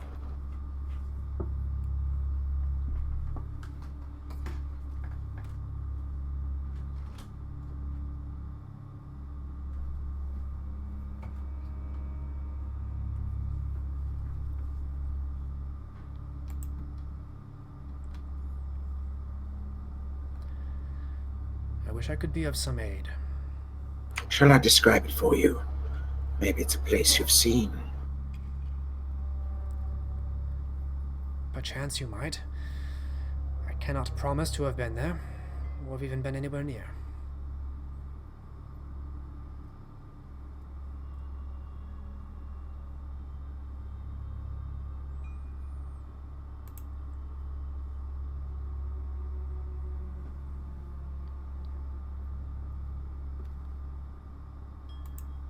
I was muted.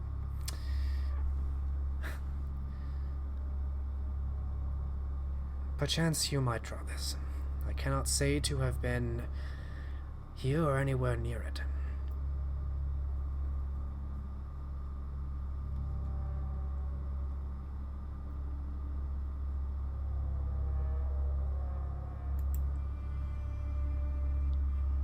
Damn it, why must Octavia be so damned cryptic?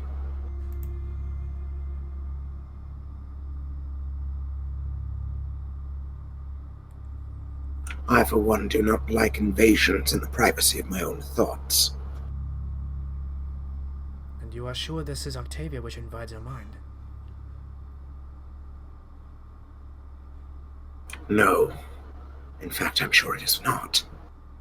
But she was there all the same, and others.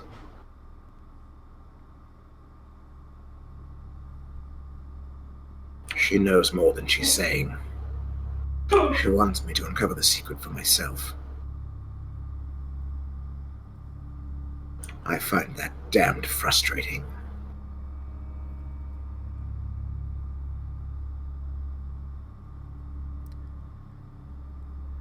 I fear on this there is next to nothing which I may do to help. I do not pretend to understand your kind or these visions. I would know no counsel which would be of aid, and even if you did draw this place, I cannot say that I have been there. Then what do you want? He looks him up and down as if to say, you shouldn't be here then.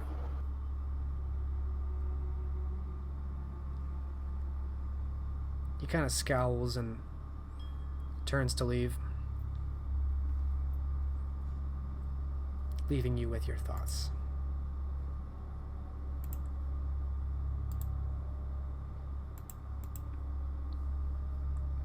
What are And Nicholas's Nicholas. thoughts? Sorry, go ahead. Oh, sorry, I was just going to say Nicholas is obsessed now. This is the second time that his mind's been invaded this way. And he's not going to stand for it. He will do as he said, and he will try to draw it, though he's not an artist. Yet he has the benefit of his perfect memory. Yes, give me a... I'll let you choose Dexterity Crafts or Dexterity Expression. Let's go with crafts. He at least has a dot in that. Okay. Difficulty is going to be 5, since you have perfect memory of this place. You're no artist, but it's so vivid, you may as well be looking at it. 2 successes. You put together a decent portrait of this place. Not just of the stone stack, but the greater picture of the sharp mesa hill amidst this canyon that becomes a maw, and the face that you saw. It's certainly something that you could show to an adult and they'd understand it.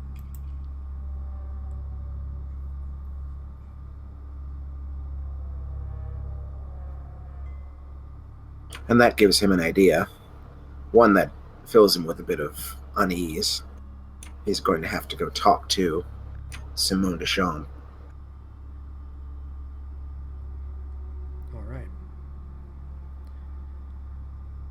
Her insight does surpass his own, that he must admit.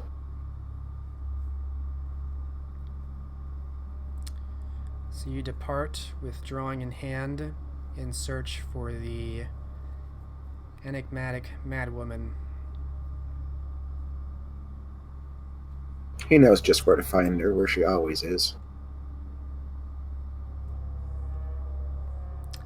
And at the sight of you departing the manor, the scene will fade for now, and we will take our break, come back in 15.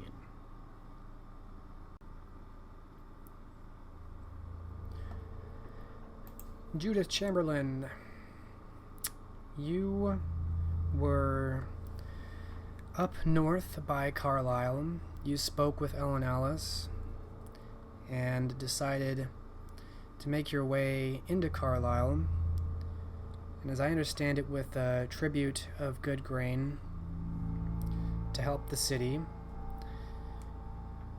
and to extend an offer of peace between Carlisle and the anarchs. Something like that. All right. So give me the details of how Judith wants to enter the city. Do you try and make port at the nearest port and make it a very public affair and get like a carriage to move all the grain in, or how do you see this happening?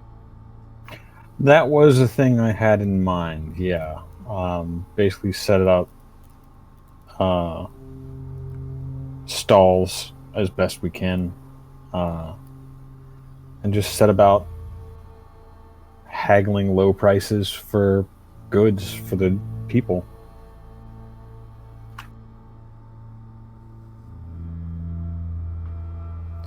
Alright, it's pretty easy for you to make port, late afternoon, early evening, or for your men to do that, rather. And so by the time you awaken, your men are midway getting the goods unloaded onto the dock itself.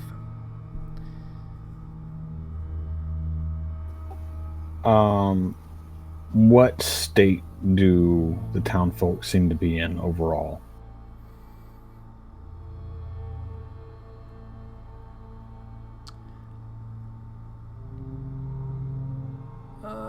Perception survival standard difficulty.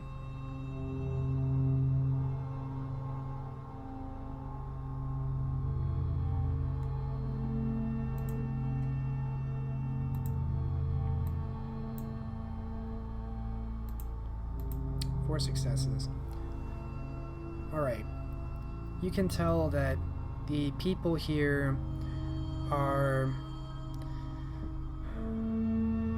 maybe mentally and emotionally a bit wary and fatigued, tired, somber. There's a very kind of grim air about the town of Carlisle as you see the dock workers and the people milling about. Physically, you certainly don't see any very well-off people, any, jolly fat people walking around. Some of them seem ill and sickly. Some of them look a little bit emaciated. No one looks, it's not a plague-stricken town, but this is, of the many ports you've been in, this is not among the sturdiest group of people. So basically all the telltale signs of a famine. Potentially. It's consistent.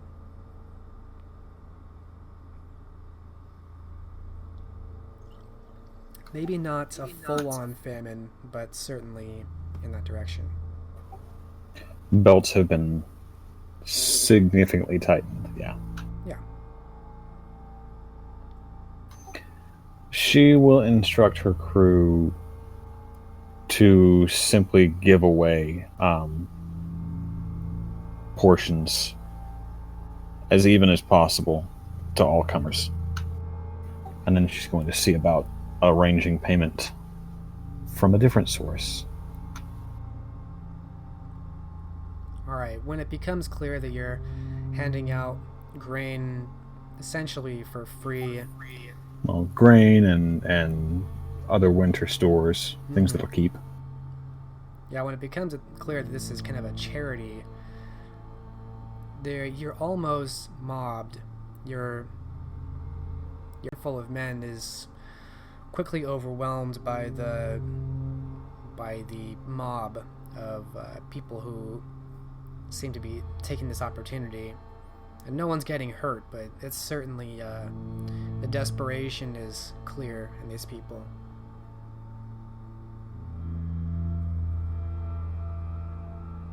And so you walk down the gangplank away from your ship in the docks to the sound of excitement.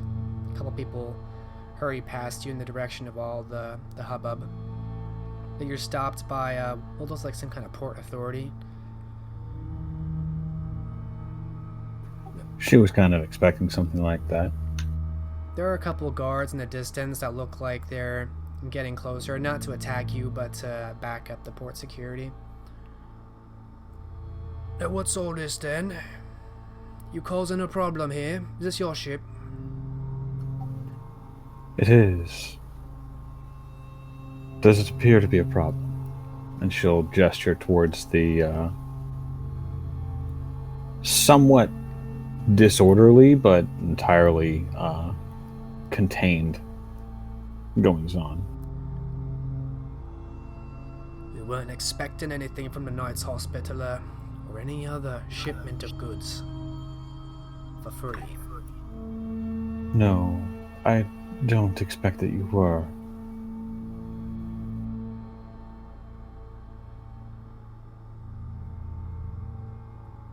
So I see a ruckus, a ship I wasn't expecting.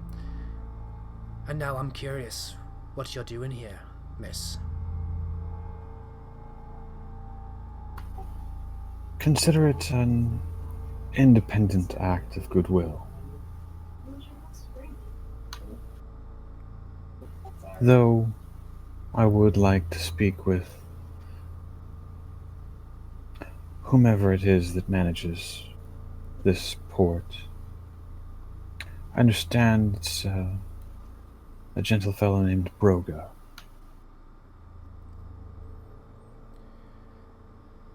Before we get any farther, I'll have to know who these goods come from, such that we can't accept goods from any pirates.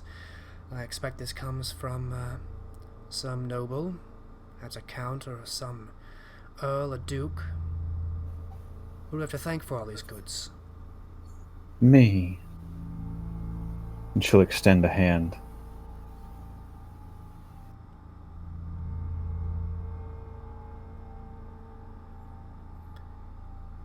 He's still looking at you very suspiciously.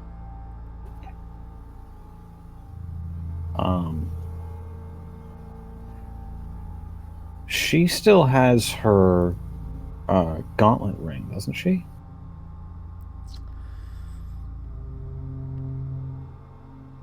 I don't remember you saying anything about getting rid of it. I don't believe I did. She would have put that on about the same time he approached.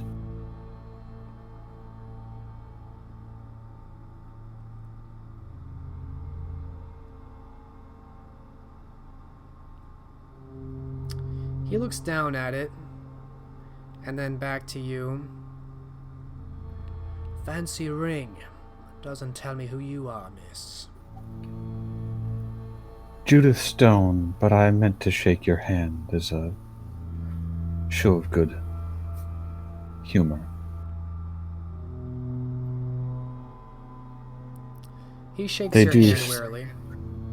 They do still do that this far north, don't they?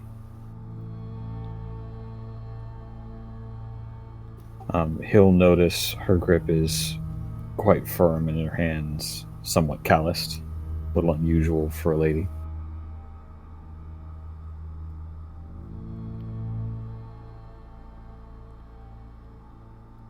You haven't got a noble's name or a noble's hands, miss.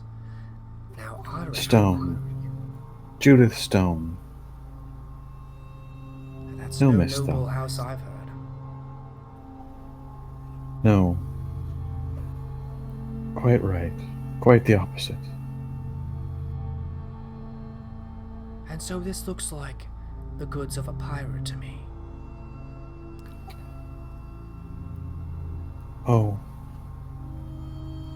Quite legitimately obtained, and she'll produce the good of sale from Southampton.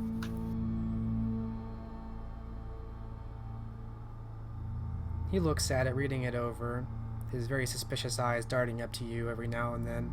The two guards flanking him are looking at each other, kind of uncertain.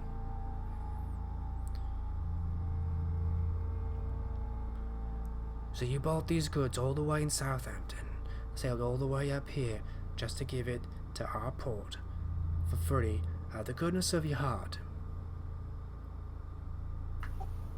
There are some ulterior motives. As I said, I did wish to speak to someone specifically, and I thought this might be a way of garnering some goodwill towards that direction.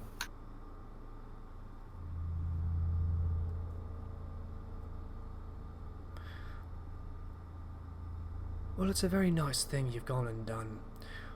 Why don't we go into town and have a discussion about those ulterior motives? And he motions for the guards to come forward. But just as they start to move forward, another man appears. It's not clear where he came from, but he seems very well dressed in a very long, dark, black cape, which encompasses most of him. He has short, dark hair and a very sharp expression on his face. Gentlemen, I think I shall escort the good lady here. I'll see to the questioning. In fact, these goods were well received.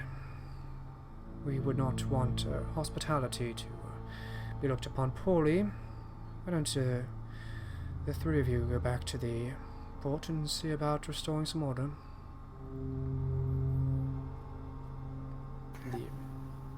Single file, if you would, please. My men can only keep up so much.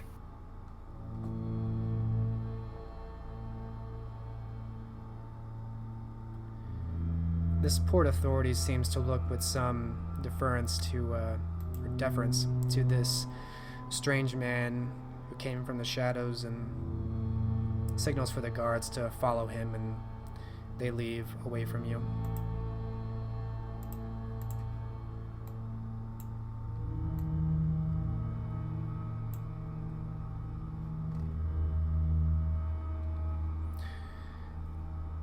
You'll have to forgive the receptance you've had. That ring is not recognized by every one of them. I am Vinfredo, Seneschal to Broke Ironbend. She'll dip a little curtsy and then take off the ring and pocket it. Truth be told, I wasn't sure whether it would work or not. Well, this far north, as you say, it would not always. Fortunately, I fancy myself a well-traveled man.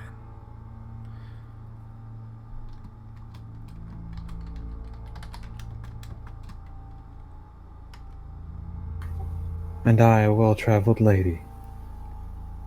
She'll crook her arm as a way for him to escort her appropriately. And he will escort you. He takes your arm, and you can tell that through the very thick, black cape he's surrounded himself in, there is quite a bit of sturdy muscle beneath. And he leads you past the port into Carlisle.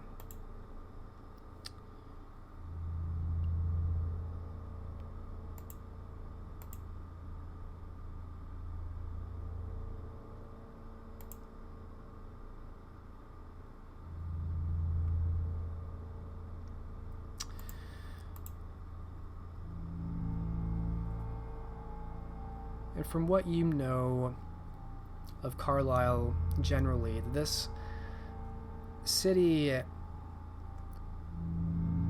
its primary importance is strategic, and so most of its value lies in Carlisle Castle, as the city kind of bookends one end of Hadrian's Castle, or Hadrian's Wall, I should say. But otherwise, most of the value is in foodstuffs. The city is a major trade center for regional trade from the rich coastal plains, and there is a bit of silver mining adding to the city's fortune. So overall, while not one of the most populous cities in the British Isles, it does still do pretty well. And as you enter the stone city walls at the edge of the port, the urban landscape of the town, the homes immediately hit you, and you see that the skyline, or the city line rather, is dominated, of course, by the piercing crests of the Augustinian Priory of St. Mary, the seat of the bishopric, and a number of other Dominican Franciscan priories poke up here and there beyond the homes, and the Moat and Bailey Castle of Carlisle is fairly dominant at the opposite end of the city. You're led through the city by Vinfredo, and you see many other people. It seems like there is some sickness in the town, not a full-blown plague at all, but as you would guess, the signs of weakness and frailty, accustomed to evidence of an ongoing lack of foodstuffs. And finally, you reach the interior of the Castle of Carlisle, and you're brought into a fairly sizable great hall through two large double doors, passing through guards on the side. And inside, the hall is warm, the hearth roaring with fire.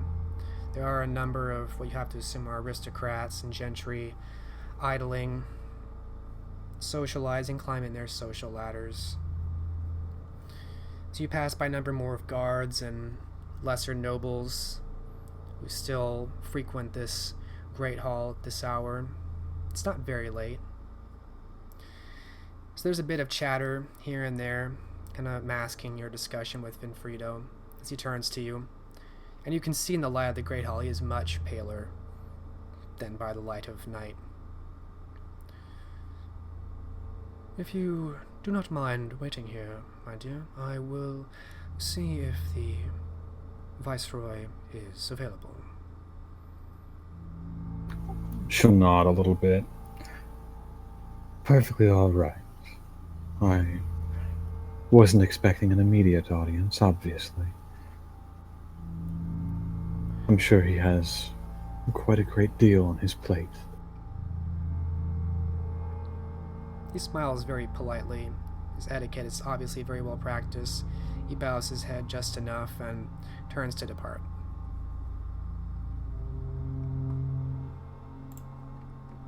Who all is present?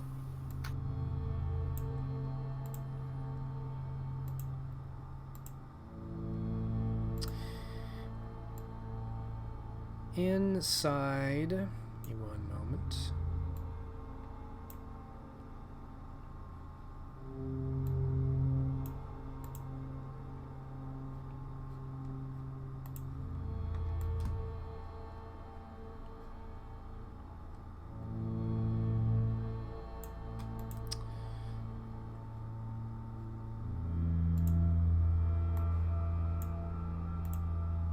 So inside the Great Hall, as I said, there are quite a few guards. The hall is quite warm, so there aren't many people bundled up, and you see many fine outfits on display and gowns and dresses that show a bit of skin. You assume they must be courtesans, ladies in waiting. No one's really paying you much attention. There are servants bringing around drinks and there are meals aplenty. You don't see anyone of great station commanding, at the head of the great hall, wooden table. Mostly people here socializing here and there.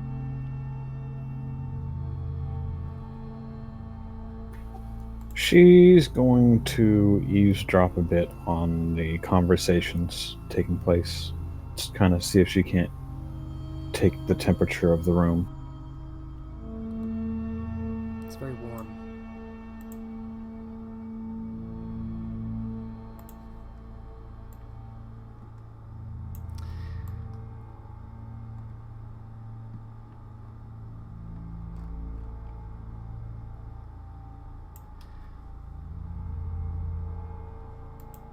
Are you doing this stealthily, I imagine? Well, so obviously if people are trying to speak in hushed tones privately, she's not going to try and overtly overhear them, but people who are speaking openly, she's just going to try and pick up as much of their conversations as she can. Okay, give me a wits etiquette roll, standard difficulty.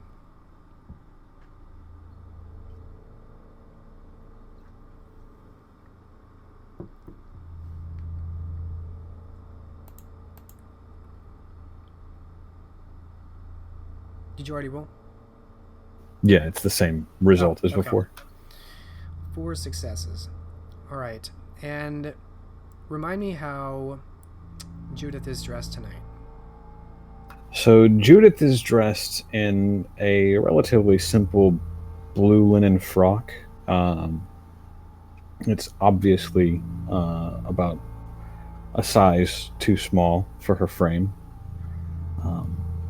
It's a bit snug in certain places. She's definitely doing her best to play that particular piece up. There are courtesans here showing a bit of skin, and she's not above doing the same. Okay, so not wielding, or not, your sword is not at your side? Axe, but yeah, no. That's right. Okay. So 4 successes, and you look acceptable enough. You listen in on some of the conversations. Is there anything, you're just trying to get the temperature of the room. Are you trying to hear anything in particular or looking for information?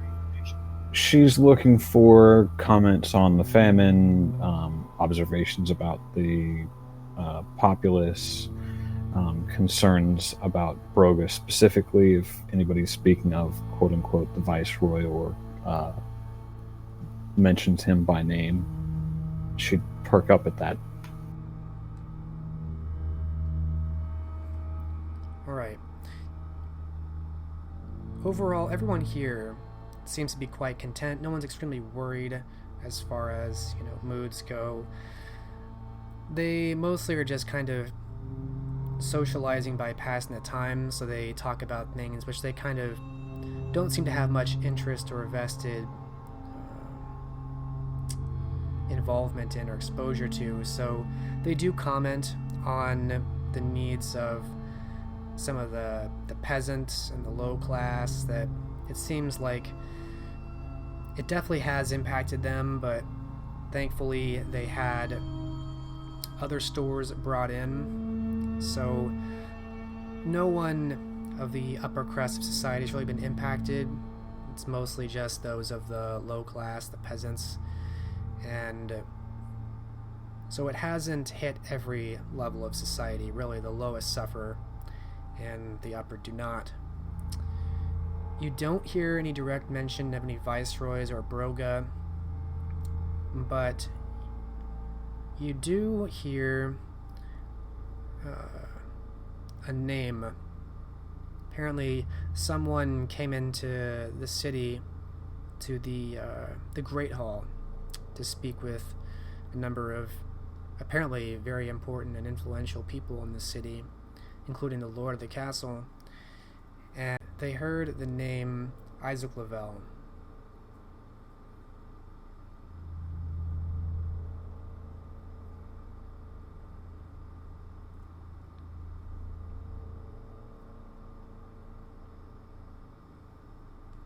They speak as though he's here somewhere, like he hasn't left.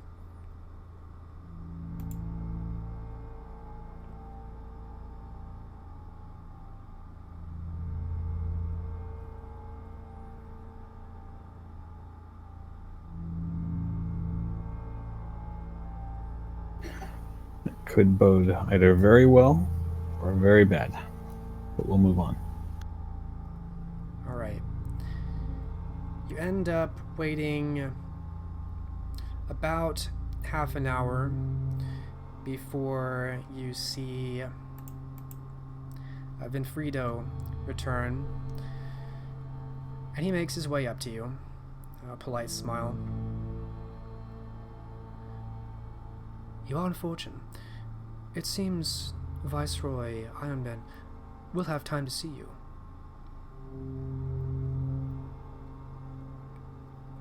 If you don't mind following me. Of course. And she'll fall in line behind him. All right. Accompanied by Vinfredo, you make your way past the Great Hall into the upper echelons of the castle to the guest suites. One moment.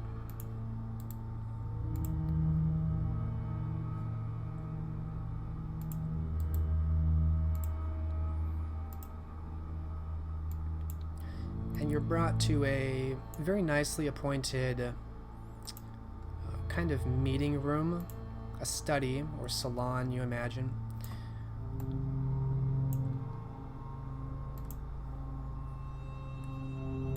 There are a number of obviously arcane or maybe occultish tomes and items, devices. Someone of very strange taste seems to be collecting all manner of bizarre paraphernalia in here.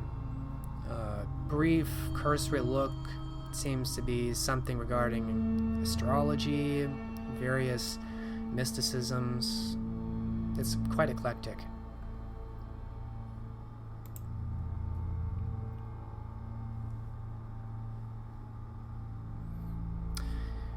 You see that at the end of this study, there is a small step up to what looks like a desk and a chair, and a man sitting behind it reading a book.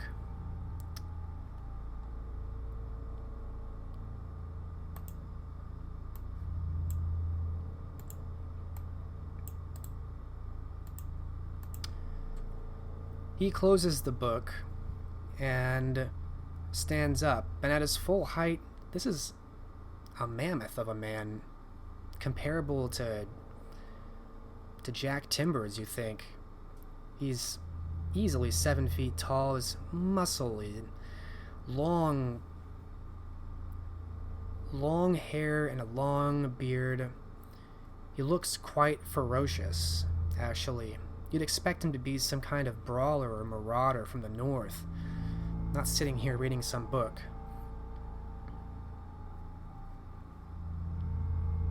That will be all, Frido. Thank you.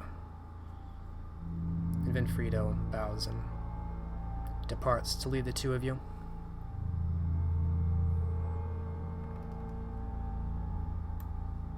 Judith will curtsy appropriately. Lord Brogo Ironbend, I presume. I am. And you must be Judith Stone, to whom we have to thank for this influx of grain. A curious gift.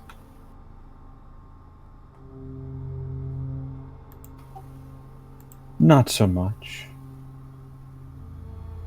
A great many of our ilk do tend to favor the commoners, and when they starve, we starve.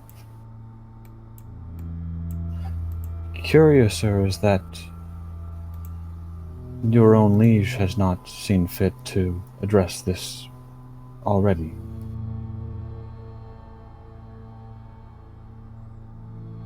He smiles faintly underneath this massive beard that almost hides his mouth. Well, Lord Barbaros does what he can. I cannot speak ill of my liege. Certainly not to one whom I have just met. My Chamberlain informed me you openly admit some ulterior motive. Perhaps we can speak of that. Merely an audience. It seems that this has been granted, and for that I thank you. Oh, you caught me on a good night. I have little to do this evening but read, but there is much to read.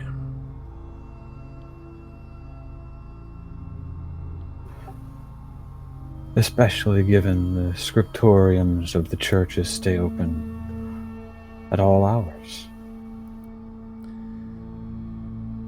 I'm afraid there is little the church has which I concern myself with.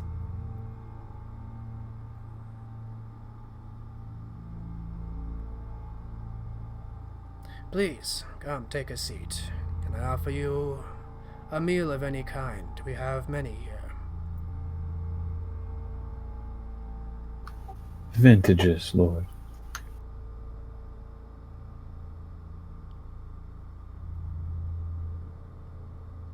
She mentions as he seems like he's looking for a word.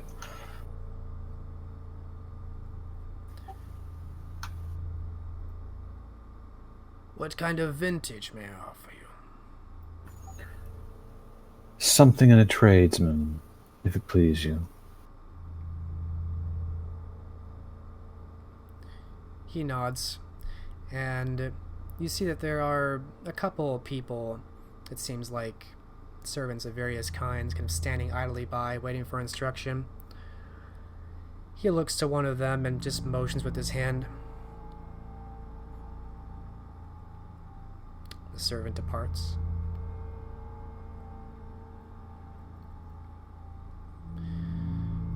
Meanwhile, he finds a seat by an unlit fireplace And you see there's another armchair beside it. There are a couple candles illuminating the area, of course.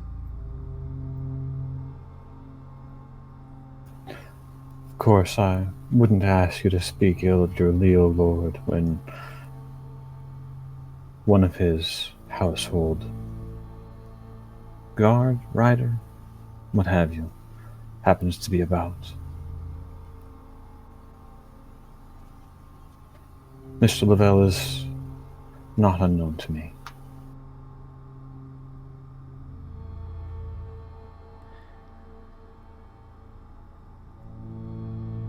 I hear word you did not part on the best of terms with my liege. Or perhaps Mr. Lavelle mistakens himself in an explanation.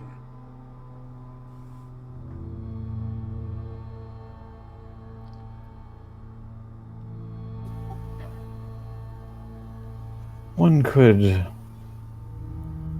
characterize our interactions as terse.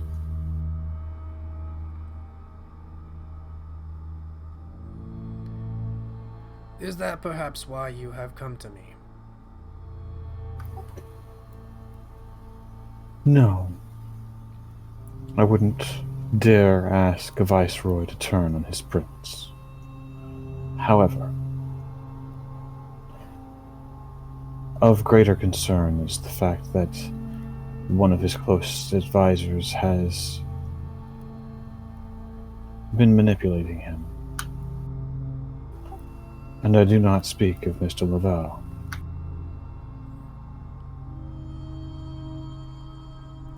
And by this point, the servants returned with a decanter of dark, viscous liquid and sets it down in a tray with a couple silver goblets, sets to pouring it out.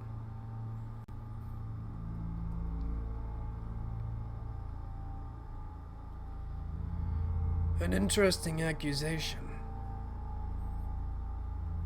One I am certain my liege would take quarrel with.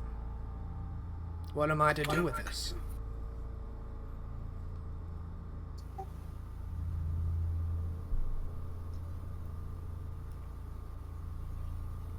Have you had cause to interact with Tredian Swift at all? I know the name. Vinfredo has encountered and met with him on several occasions.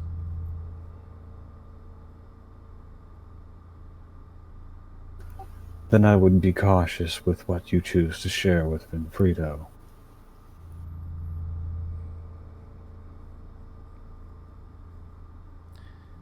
I trust Vinfredo with my life.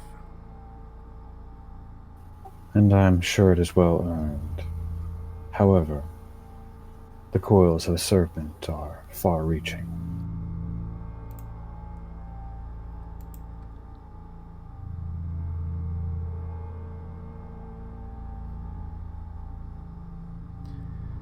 Again, I am not sure what to do with this information, even if true.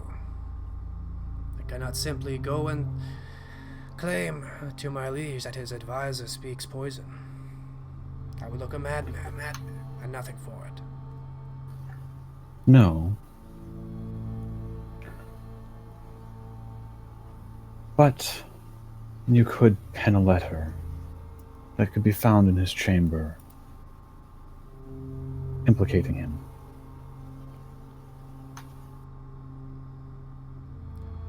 And why would I do that?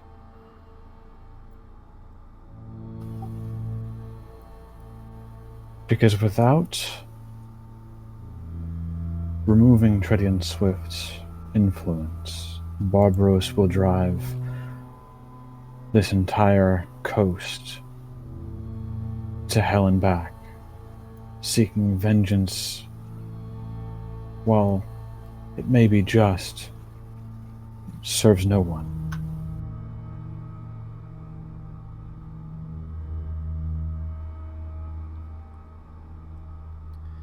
You must speak of his rivalry. Of Ragnar. I won't speak on its validity. I wasn't there, and I couldn't judge. but an elder of his experience, acting as rashly as he does towards even a bitter rival, is unseemly and dangerous. Surely you are aware of that as I am.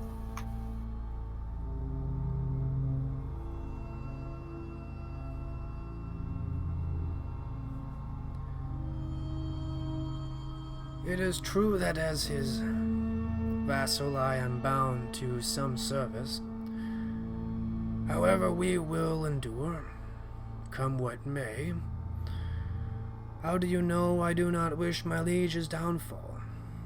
That his poisonous advisor does not seek my ends?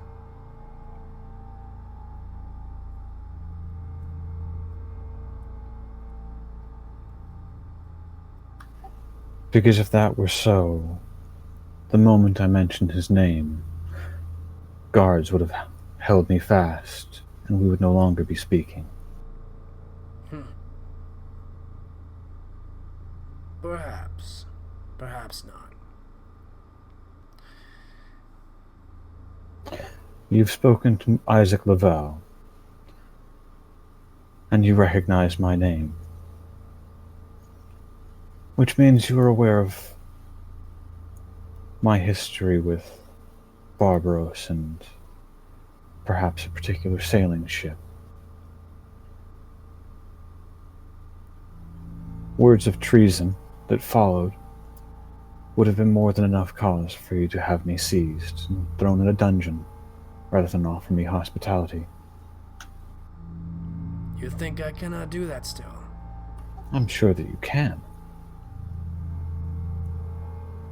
But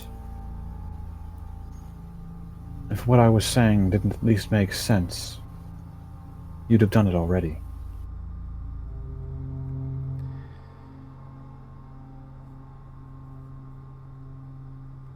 What interest do you have here? You come this way, you bring your tribute to cast a shadow over this advisor of my liege.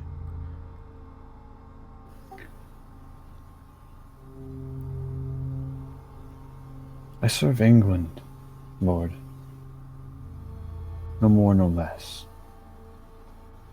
The actions of this advisor and those for whom he works work against England and all her sons and daughters, living or otherwise.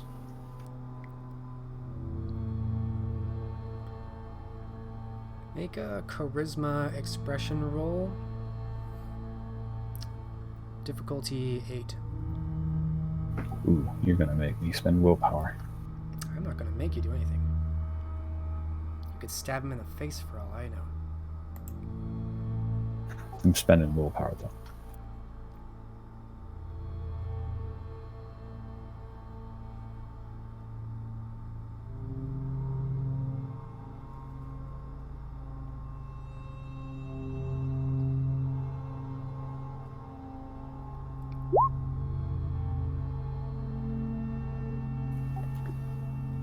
I'll take it.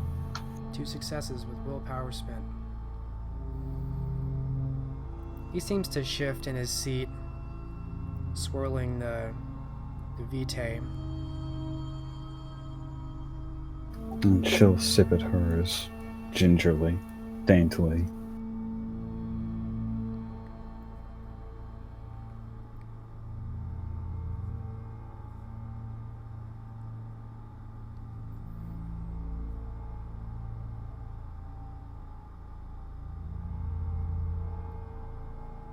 He seems to pause for a very long time, looking at you over his goblet of vitae.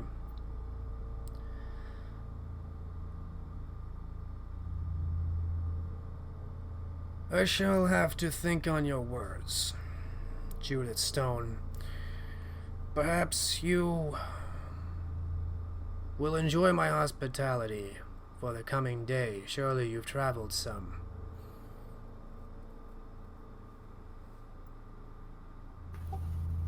Quite a bit, in fact.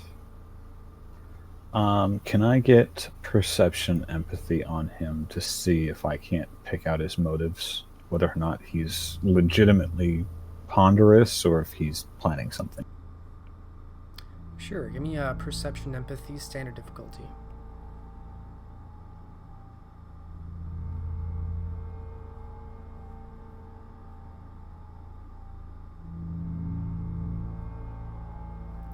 One success. A lot of ones. There's a couple ones there. You think he's not anxious, but there is definitely something distracting him or on his mind,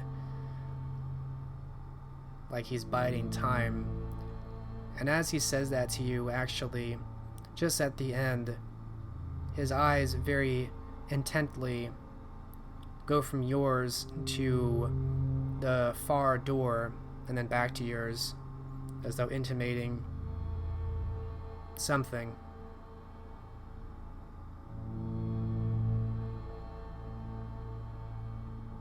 Like something to be aware of. I'm flattered at the offer, but I think I'd rather spend the day with my vessel. Once it's emptied on the streets, we'll pull out to the shallows and anchor there.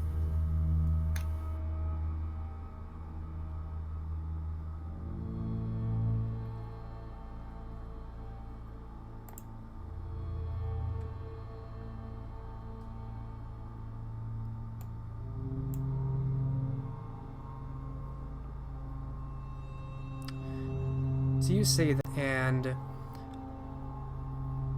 Broga seems to look not a bit nervous, but very intent. And you see he's about to say something when a voice interrupts him.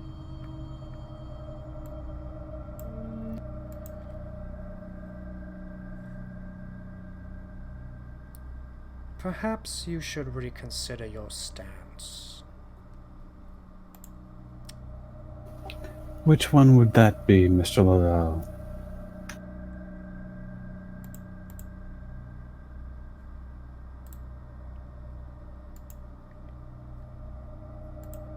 And she'll turn and look at him. The door that Broga was looking at is now open, and Isaac Lavelle does step in, wearing a cloak that opens occasionally to show a very polished rapier at his side. Oh, I was not speaking to you, my dear. Viceroy Broga here has very clear instructions, isn't that right, Broga? This woman is wanted by your liege. That is why we spoke just a moment ago, is it not? Broga looks angry, but more dissatisfied than angry.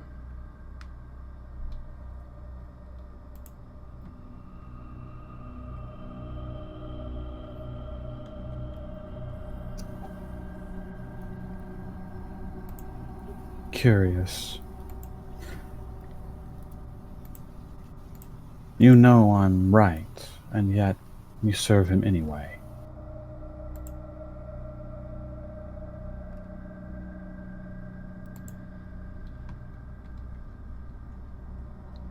Give me 1 sec.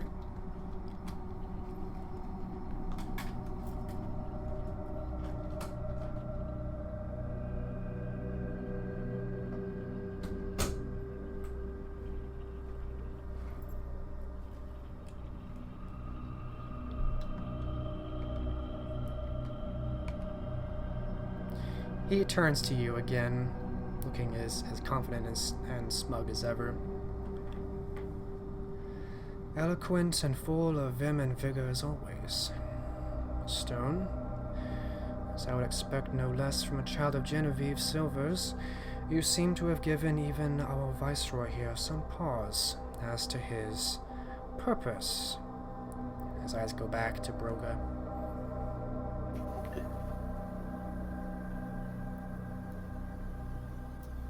His purpose is to see to the needs and protect the interests of his liege. His purpose is to bend the knee, which he has done up until now. Perhaps because he sees what I see.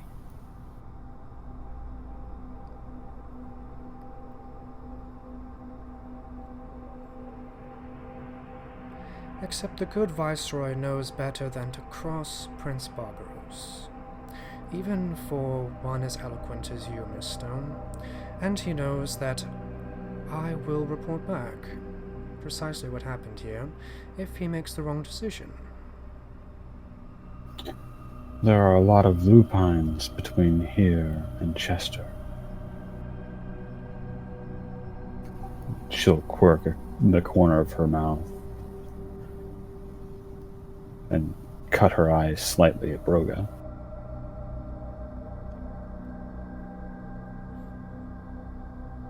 He seems to be staying out of this conversation for the most part.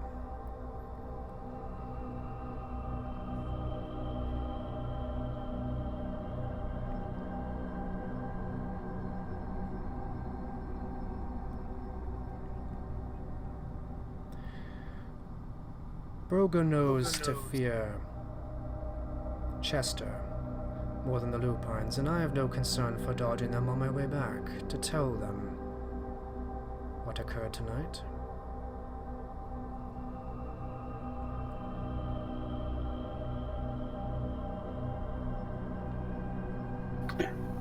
An interesting threat. She'll look at Broga. Truth be told, I heard the name. Let me make a counter offer.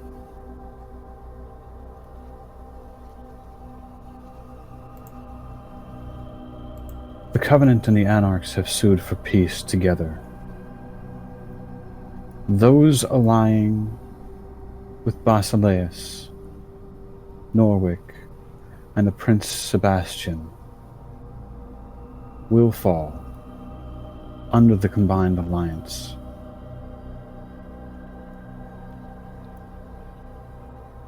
Barbaros would do well to follow the lead of the Covenant.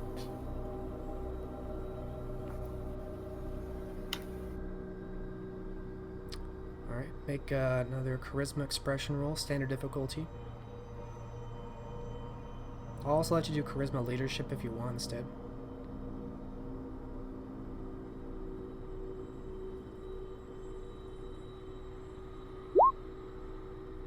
Alright, 4 successes.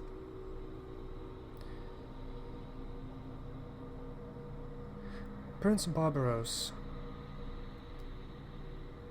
is at the head of the Lancaster faction. He decides the moves of the king. He decides the moves of the royal military.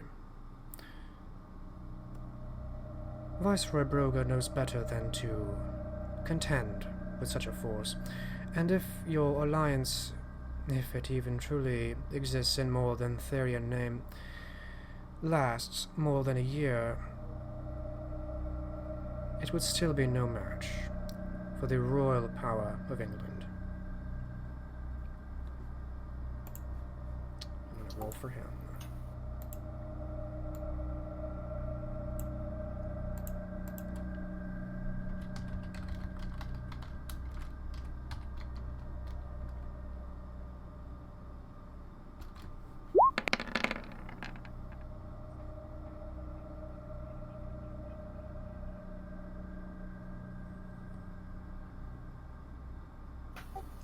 The royal power of England can be swayed by a number of different voices, some far closer than Barbaros, all aligned against Norwich and Basileus.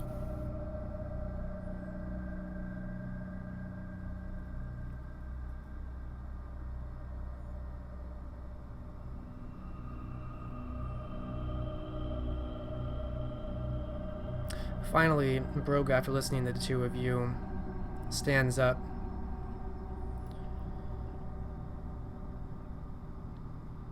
I have heard enough. Judith Stone.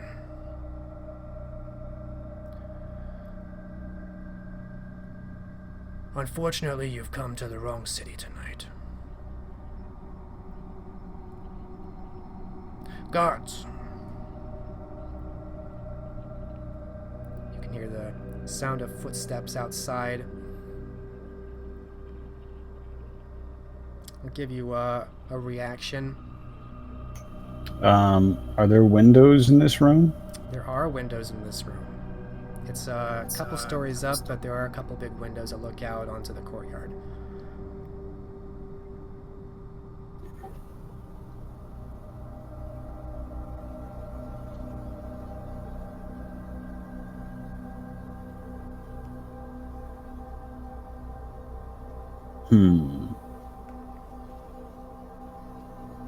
Couple stories up. That's gonna be a breach. Besides the door that Lavelle and the guards are about to come through, what other exits are there? So the study is kind of at a corner of the castle. So there's the far door that Isaac Lavelle came through and the guards are coming through, and there's another door that kind of goes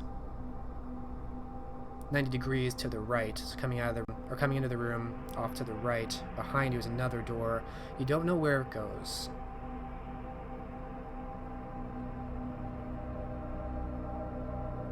So door to the right, and I'm not sure where that one goes. Yes.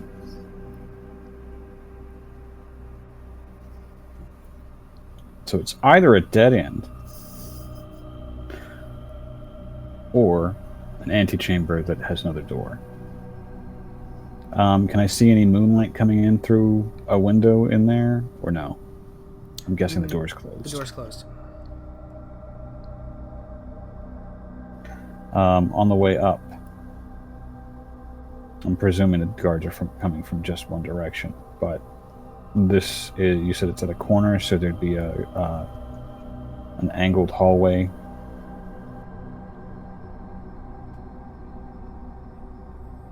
In my head.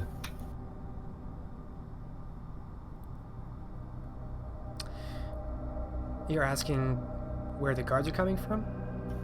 Well, no, I'm asking the nature of the passageways that led me here. You went from the Great Hall into basically a small passageway that contained a stone staircase that circled up, and at the top of that you passed down a short hallway, made a turn, and that hallway led you to this room. And that hallway dead ends. The hallway actually goes both ways. It kind of T-junctions, so you took a left and went to this room. It goes off to the right somewhere else, presumably the other corner. Right, but this hallway that I'm on is at a dead end. In other words, I'd have to go past the guards to get anywhere else. Yes, if you went back the way you came, you'd have to go through some guards.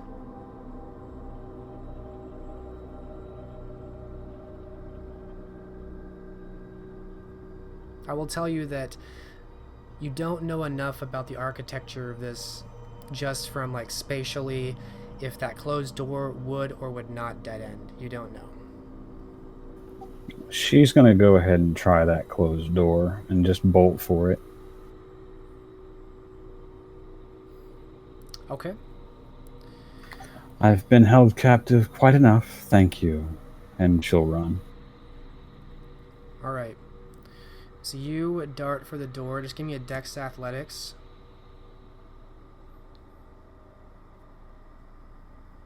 Standard.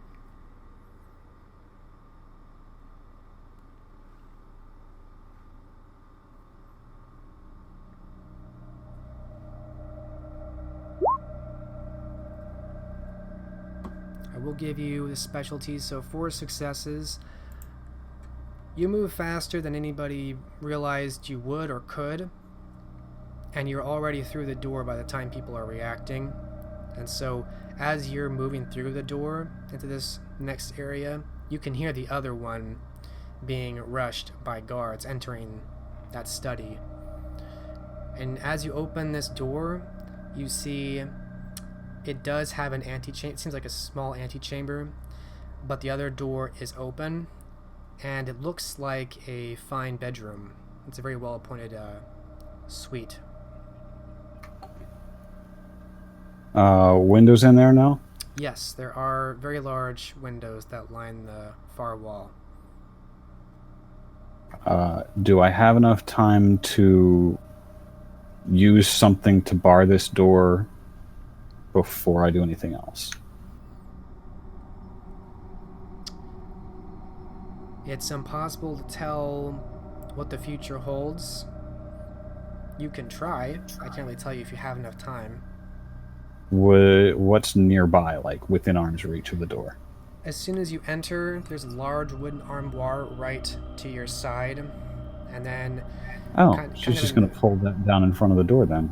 You can do that. I'm just going to need... Well, let me see. Your potence, it might not be necessary. It's a total of 5. Yeah, I'm going to skip the roll. You have enough strength.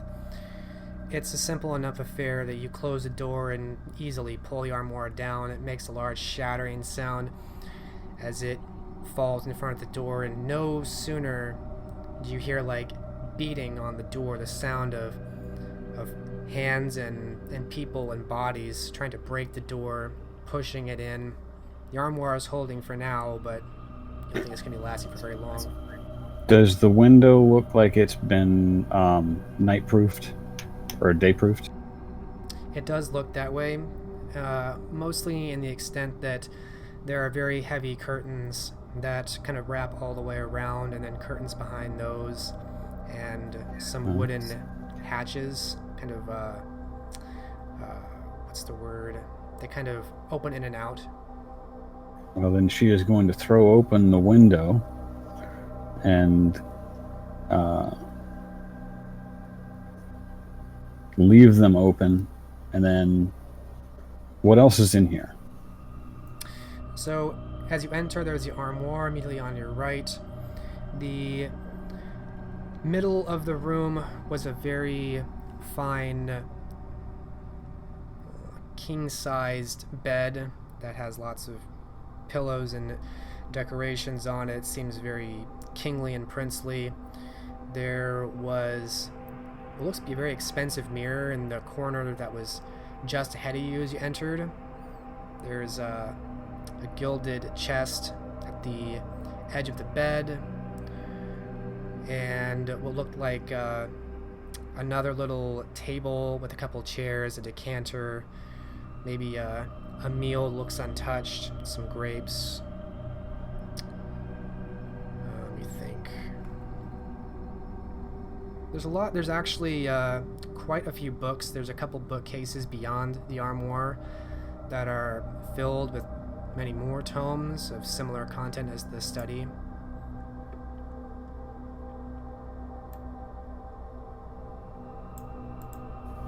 Well, then she's going to slide up underneath that bed. It could be a terrible idea, but I have a feeling about Broga.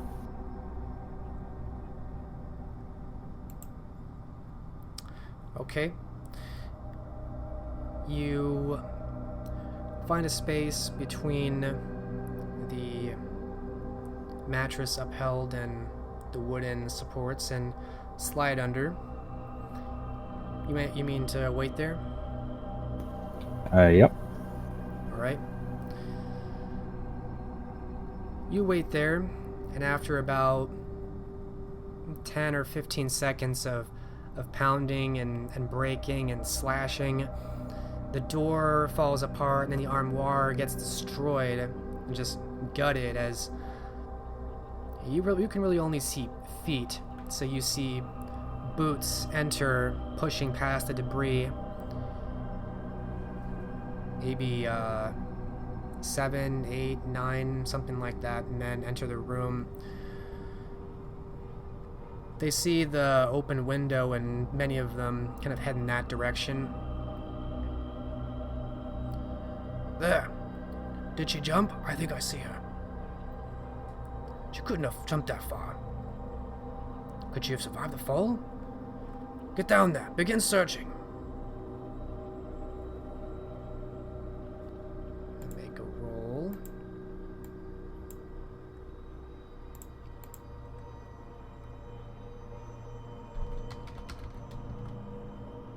Can I get a wit stealth on this? If we're going contested? I will give you a wit stealth, standard difficulty. Actually, no roll. This is just going to be them, and it's going to be pretty hard for them, though. It has less to do with like what you're doing and more about them Not being shitbirds. Yeah.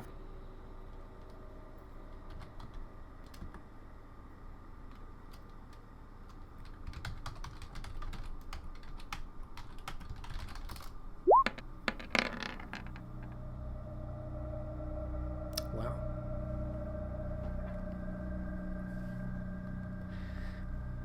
All right, so all the men, start rushing out the door, and you see one pair of boots kind of stop at the edge of the door, about to follow out, and kind of turn about as though he's looking stuff over. It's taking some time. You can't really see what's happening. You just see the still boots and him kind of turning around. Do I recognize the boots? Just looks like soldier boots. Well, that would be fitting for Broga. It's definitely not Lavelle. Doesn't look like Broga's boots. They're not big enough. And also, they're more like he wasn't wearing soldier's boots. He looked like he was dressed like a gentleman.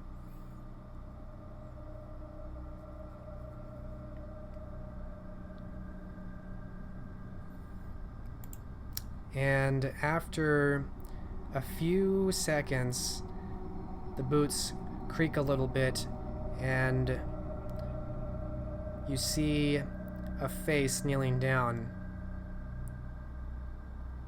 By the gods, there's someone here!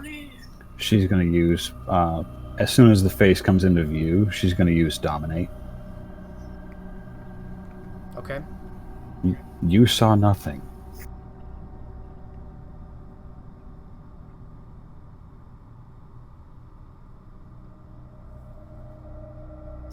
Preferably before he starts shouting. I mean, he shouted as soon as he saw somebody, but... Yeah, but see, a face was in front of her. You can still tell him go. that. Yeah, but he started shouting already. It's up to you. He shouted. Okay, so, yes, there was someone here, outside. You saw nothing in the room.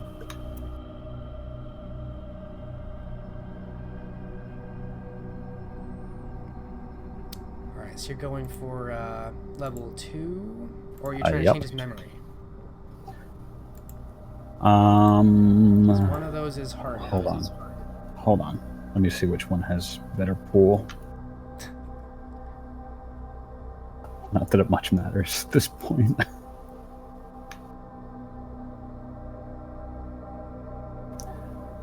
We're going to use level 2. Okay, so a more complex set of commands. Yep. Okay, and what are you commanding him to do?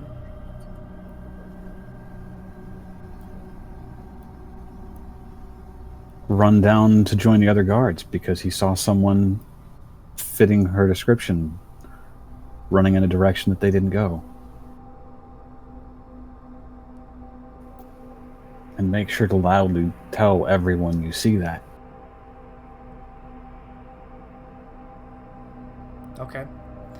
So that will be manipulation leadership, difficulty 6.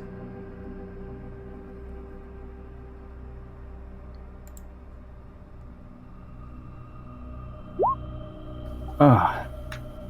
That is an actual botch. Wow. Well, then she's just gonna punch him in the face and run.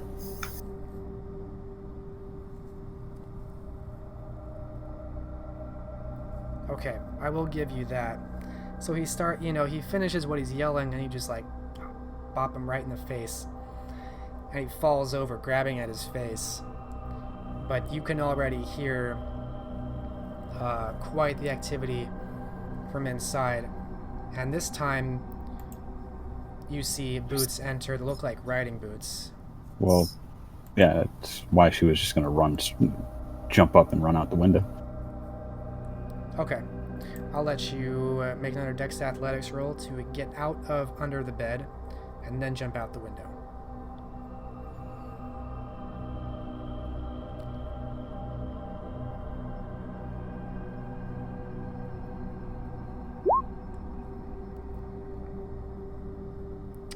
Alright. 3 successes.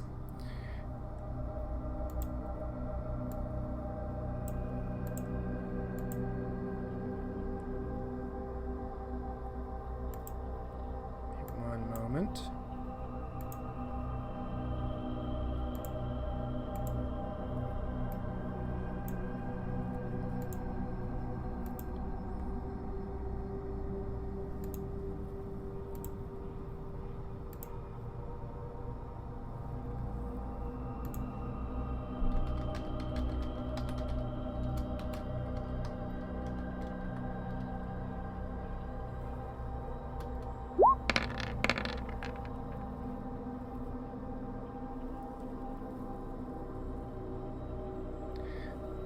Okay. You do make it out of the window. You get out from under the bed. And you make it to the window that you've already opened up. And just as you're getting over the edge, you see that Isaac Lavelle is entering the room at rapid speed. He has seen you. And you're just dropping down? Yeah, she's gonna try and angle for an easier landing, but there's not a lot of time for planning at this point. Yes. So...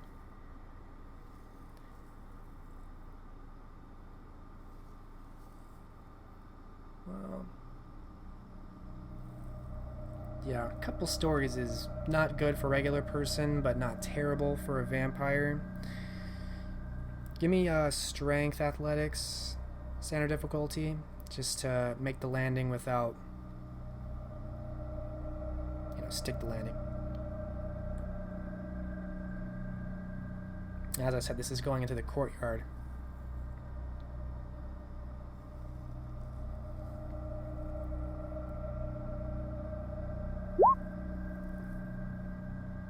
Alright, 1 success. It's a little awkward, but you manage to stay on your feet at the very least. Unfortunately, because you led this scene to appear exactly as it did, guards are already leaving the castle and exiting into the courtyard. By the time you land, good God! Just fell from the story. How did she do that? No matter, get her! She's going to take off at a sprint. Alright. The scene will cut here as Judith takes off in a sprint and just landed in the courtyard. We'll come back to this scene.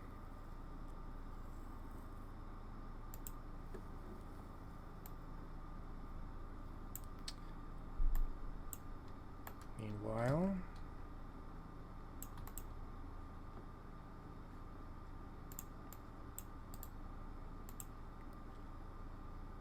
we'll check in with Nicholas, who's looking for Simone Deschamps.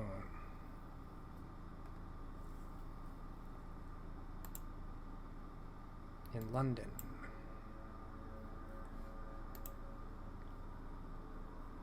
Where things are a bit more peaceful.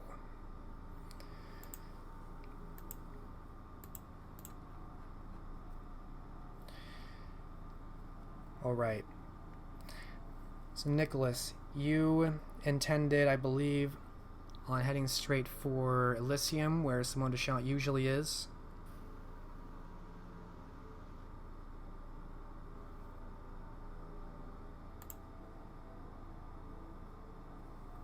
That is correct. Can you hear me okay, though? I can hear you.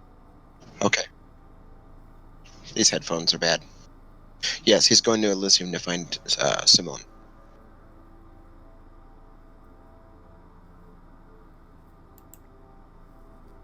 All right.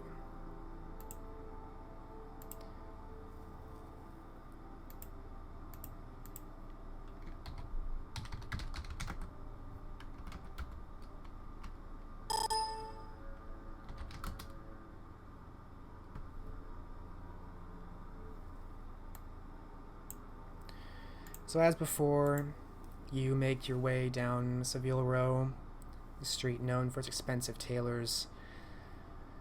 And once you make your way inside the false front of this tailor, you descend down into the bowels to the true hidden Elysium beneath.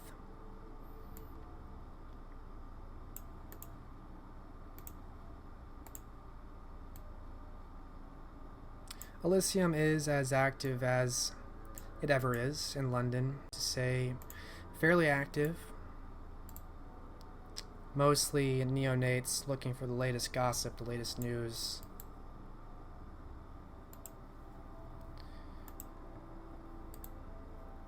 The harpies as fixtures, seemingly never absent from Elysium. You note the Chamberlain Mordecai is present, a number of other notable Ventru, the Jester Tom Lafoy, the Camarilla envoy, and, as you would have guessed, Simone Deschamps in her corner, people watching at a safe distance.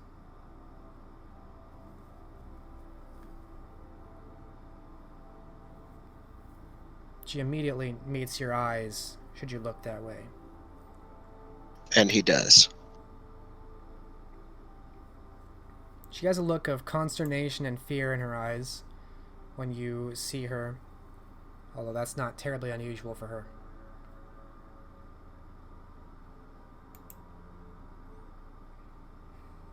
He will approach her with purpose. He has no time to play coy. It seems to make her all the more nervous. She's visibly uncomfortable as you get close.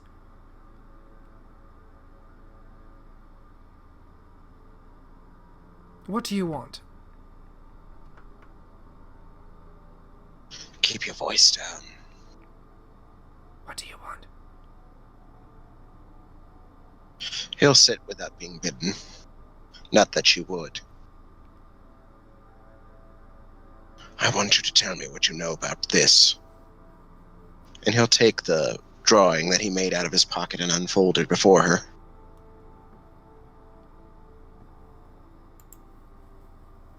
Alright, you just shove it in her face? Well, no, he'll slide it across the table to her. He's not going to be a bore.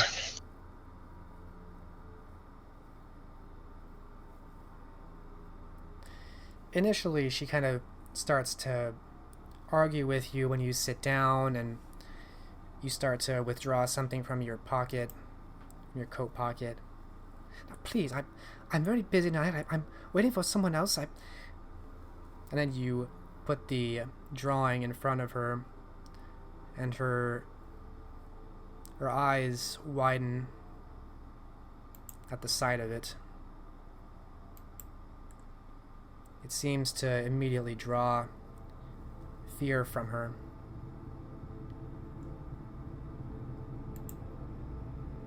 There's There's no use in denying that you've seen it. Of course I've seen it. You've seen it. We've all seen it. Why would you draw such a thing? Call it intellectual curiosity. Call it obsession. Put it away.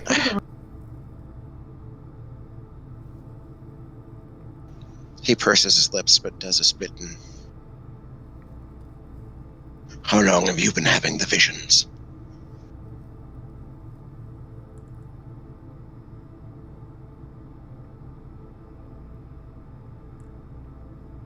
They're not visions. Why do you call them such? Because I have no other context in which to place them. If they're not visions, what are they? And don't say memories.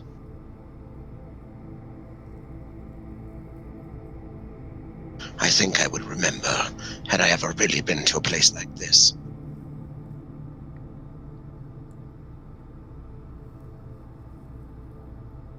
You can see she's almost trembling. Would you? Would you want to?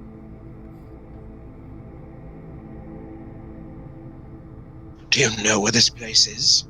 He leans in, interested. Obsessively interested, his eyes are wild.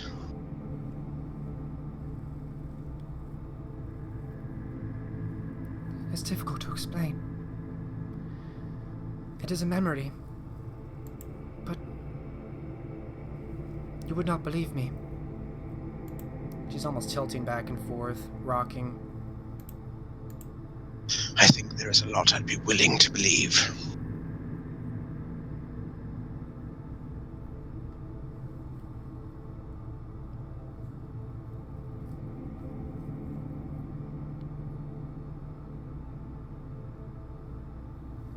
You heard the voice. Some knowledge, it needs no action. You press what should not be pressed.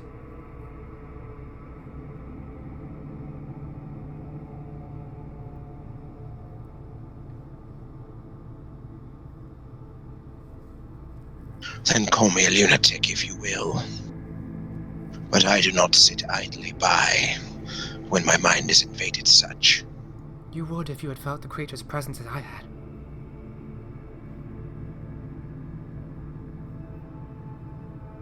I saw the creature all the same. No, you haven't.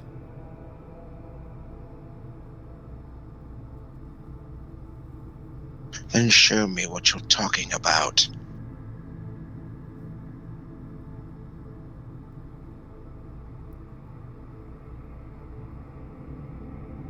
Henrik, this is not a creature of God's making.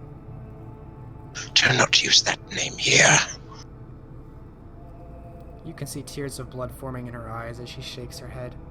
It is the author of pain and blood. That memory should have been enough to convince you not of God's make.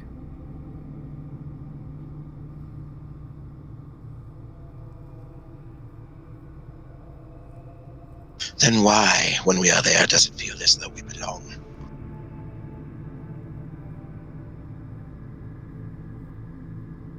It is in our blood. The purpose. It is our purpose to do as the blood bids. For our understanding. It feels right because knowing is right.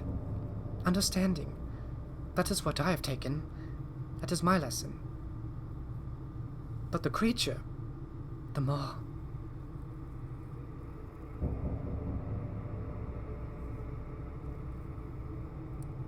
Her voice trails off.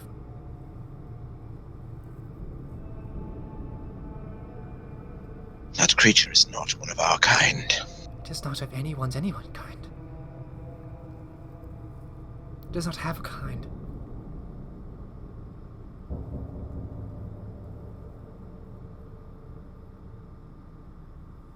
It wants something. Yes. Yes, it does.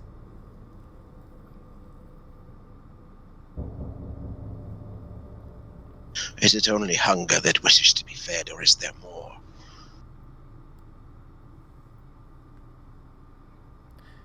To know the intent of such a thing would be madness, made manifest.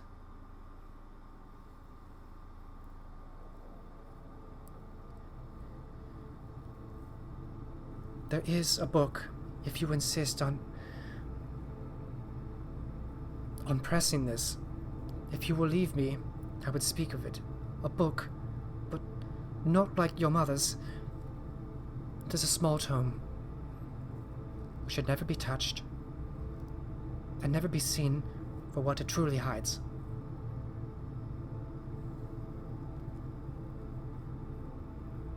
Fascinated, he waits for her to continue.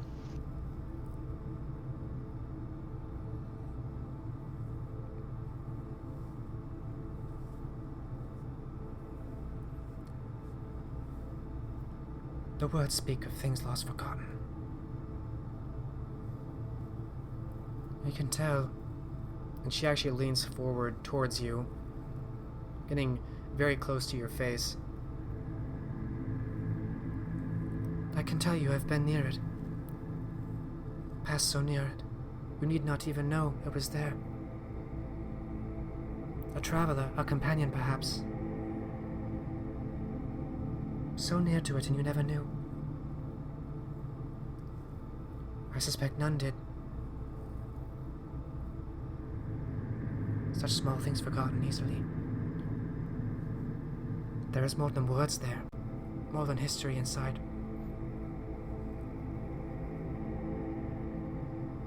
A chapter of madness itself. But not written in ink, written in pain. Others would not see it, but you might. I am sorry for that. I hope you never do.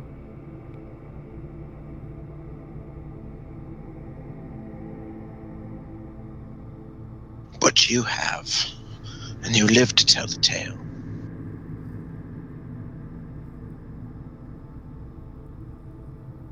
She backs away.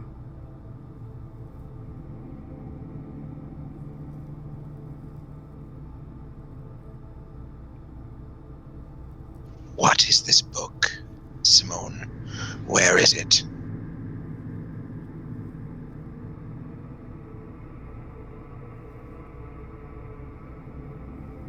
I do not know, nor do I seek it. If the fates be what they are, I expect you will cross it again. And you say I already have. You have not seen it, but so close. You have been so close to it. I suspect it was the possession of another. A trinket, perhaps forgotten.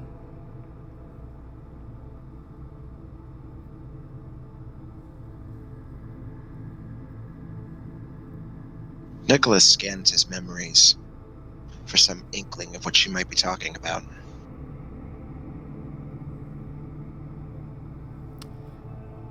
Make an intelligence investigation roll. Difficulty is going to be pretty high. You don't really know what you're thinking about. I'm going to make it 8. That could be anything. Anything out of place.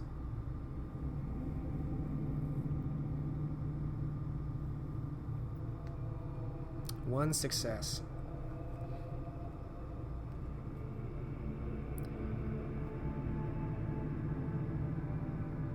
For a long time you think there are many books, many objects, traveling companions, nothing's coming to mind. You remember your travels to Canterbury. Not with Cornelius, but with Robert. He often had this entourage, much to do, ghouls, herd, belongings. He kept everything with him. A lot of supplies, those carriages.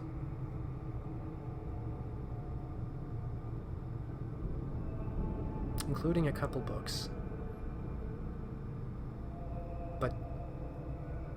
one of which was always bound up, like in cloth, never directly handled. It was just the briefest moment you saw this. It struck you as odd, and you moved on.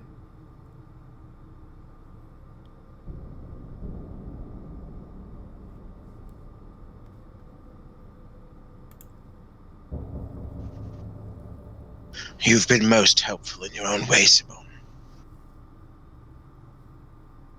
My offer still stands if there's anything I can do for you.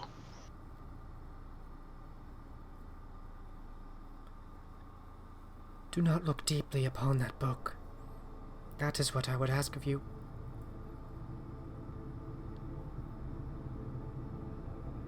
Only as deep as I need to unravel this mystery.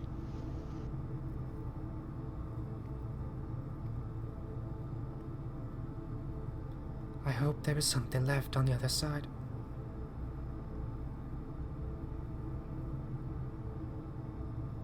She seems to hold herself.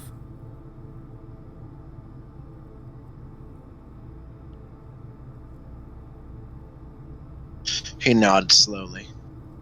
Not sure whether to take that as a compliment. Do enjoy your evening. She takes her handkerchief to wipe away at some of the blood tears.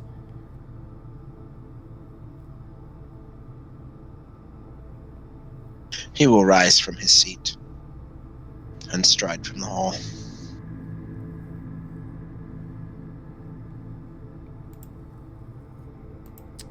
You depart. The Lyceum goes on around you. Neonates laughing, socializing, fraternizing.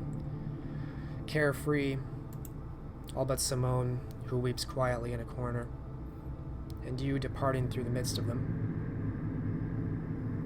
With nothing for them but cold stares.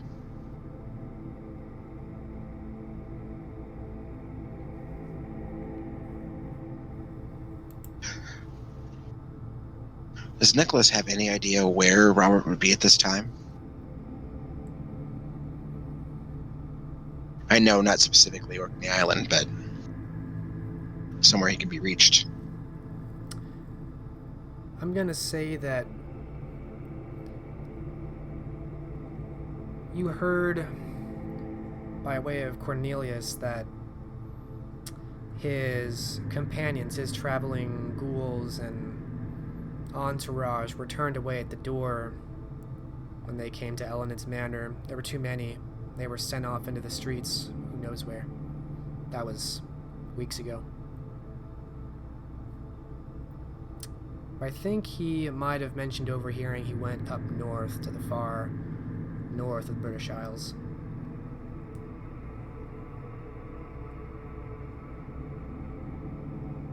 And for now, he's out of reach.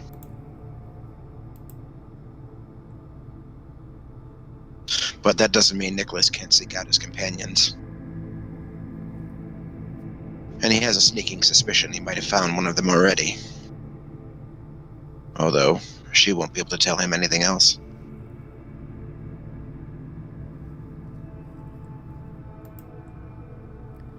Alright.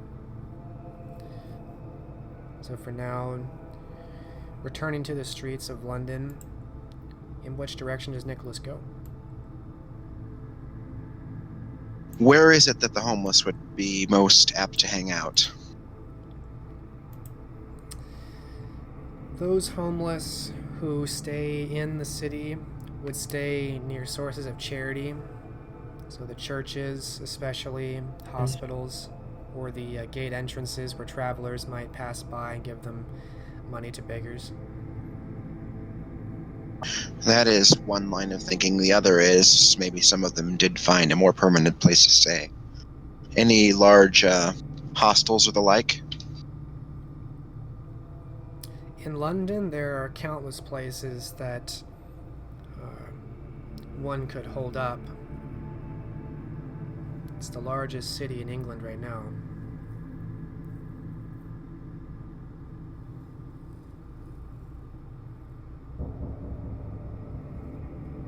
Then he'll narrow his search to the places that the homeless might congregate first, and begin asking questions.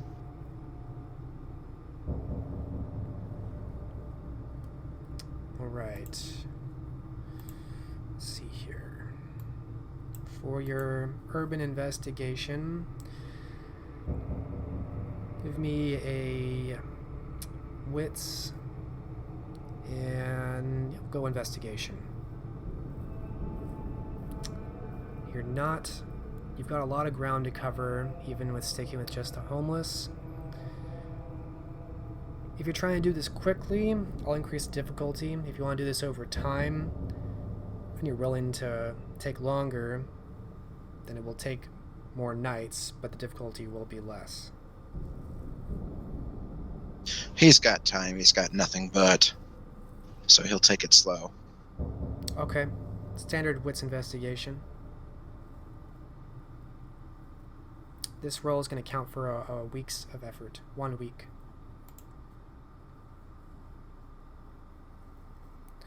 Three successes. Alright, that will be sufficient. So by the beginning of August 1456, you catch tale from interviewing enough beggars and talking to enough travelers that there is, or was, kind of a large and strange group that was together for some time, traveling, homeless, but kind of a communal homeless, led by a ranger and it seemed like some kind of prostitute, and otherwise a bunch of wives of gentry and other former aristocrats down on their luck. It's a very odd group that drew attention. And through talking to people, bribes here and there, you'd follow this trail through the city and hear that last news of them was that they ended up at some cottage outside the city along the Thames to the west.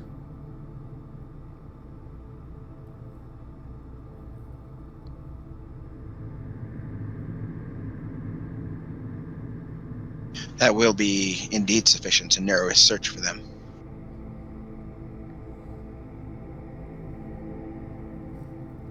All right. He will stick to the Thames to the west.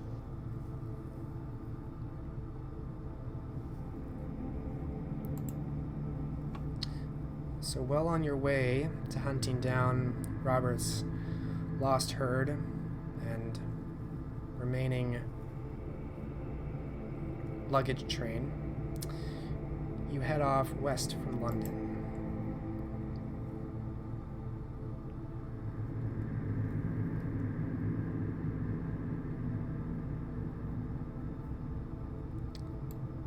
The scene will fade on that as you depart.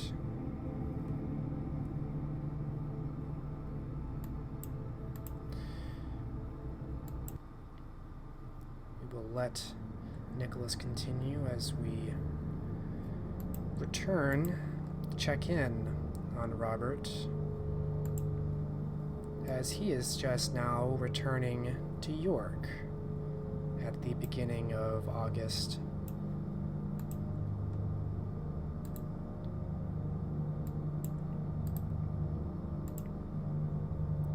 Having decided against, at least for now, invoking the Einherjar,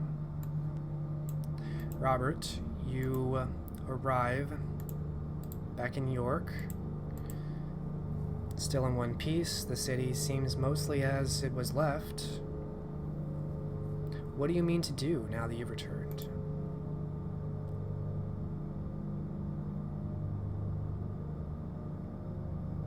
Well, let's see about gathering these ingredients you would need. He needs a skull, sharpened iron, and to find someone to bring back with him. Yes, fresh blood.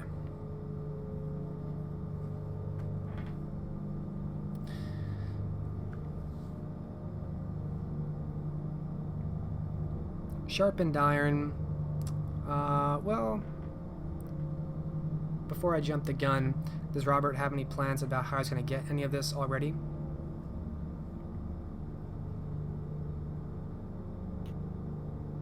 Well, he'll probably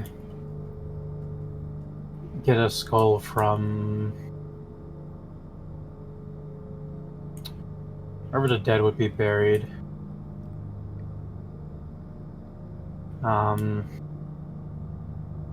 Sharpened iron shouldn't be difficult at all. No. And a suitable target to bring with him, that would be more interesting. He'll go back to the tavern he was robbed at.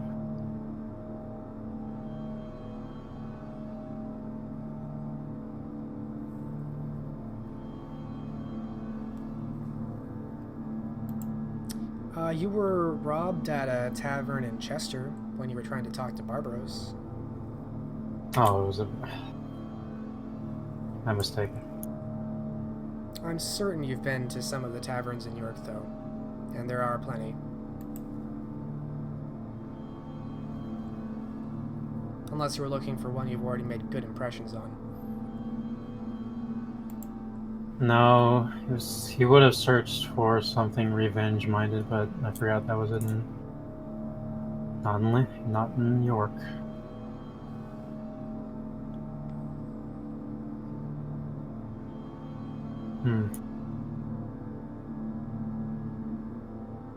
Well, while he's thinking on who to bring over, he'll go speak with Dorothy.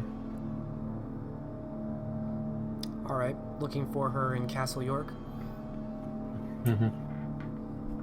Okay. Doesn't take you long, a couple hours to get back to the castle, make your way in, get escorted in, and soon enough you're back in the Great Hall of York with its multiple pairs of guards, its well-appointed throne, and you do see that Dorothy has been alerted and enters in to join you. Oh, Robert, you're back. Sooner than I'd hoped. Has anything new transpired? Here, things are quite, well, quiet. Is it good news or poor news that you've returned so soon? I'm glad that you're safe. Somewhat neutral. Apparently, objects are required to carry out the ritual.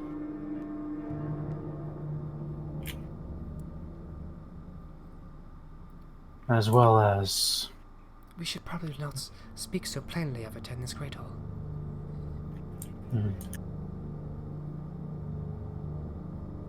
Well, you are correct. She ushers you away to a salon off the side, where there are fewer guards, more plush cushions. And once you're in a corner, then she kind of corners you and speaks quietly.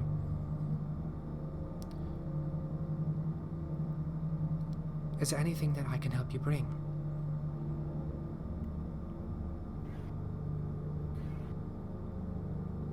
Do you know of any prisoners condemned to die? To be executed? I cannot say that I track very well on it, though I do know there are some prisoners which seem always to be in the dungeon below. What on God's earth do you need those for? I am to bring them with me as a sacrifice. Good God. How barbaric. Were there none up there in the island? Scarce population. I could easily take one along, but The main reason for me coming back was to warn you. Warn me? She looks confused and concerned. When these things are invoked, they will stop at nothing to hunt their prey. Anyone in the area will be in grave danger. Well, I'm quite familiar with my body. I have not seen any of these Volknut signals on my flesh.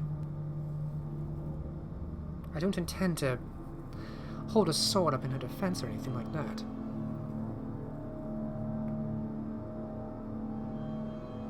Yes. Though it may be best to steer clear of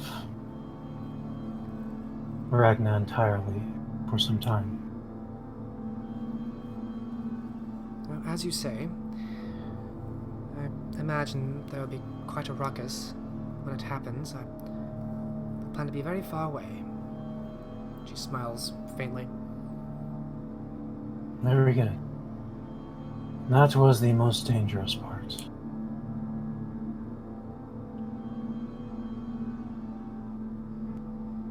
The rest is easy enough for me to get. I simply need a skull. You came all the way down here just to warn me. Oh, you're so sweet. I do care for you. She smiles and kind of clasps your cheek, but looks at you a bit oddly. You look a bit unwell. You feel unwell. What happened up there? You did not leave in such straits.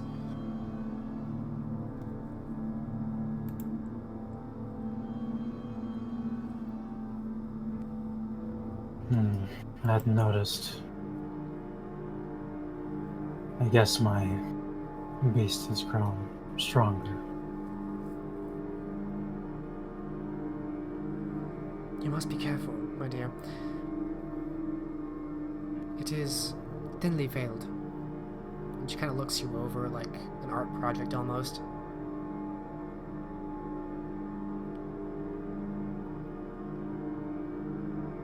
You're quite right, I should do better to conceal it.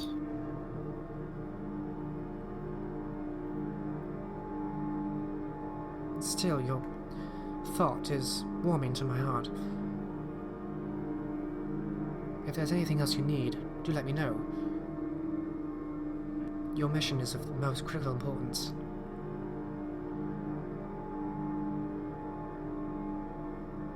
Well, perhaps several traveling supplies, mainly clothing.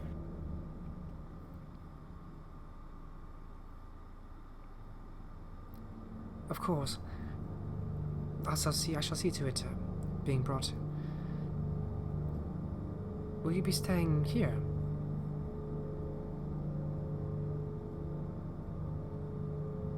At least until passage is taken and I've gotten the items required.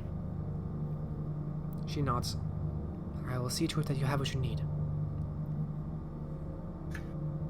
You're most helpful.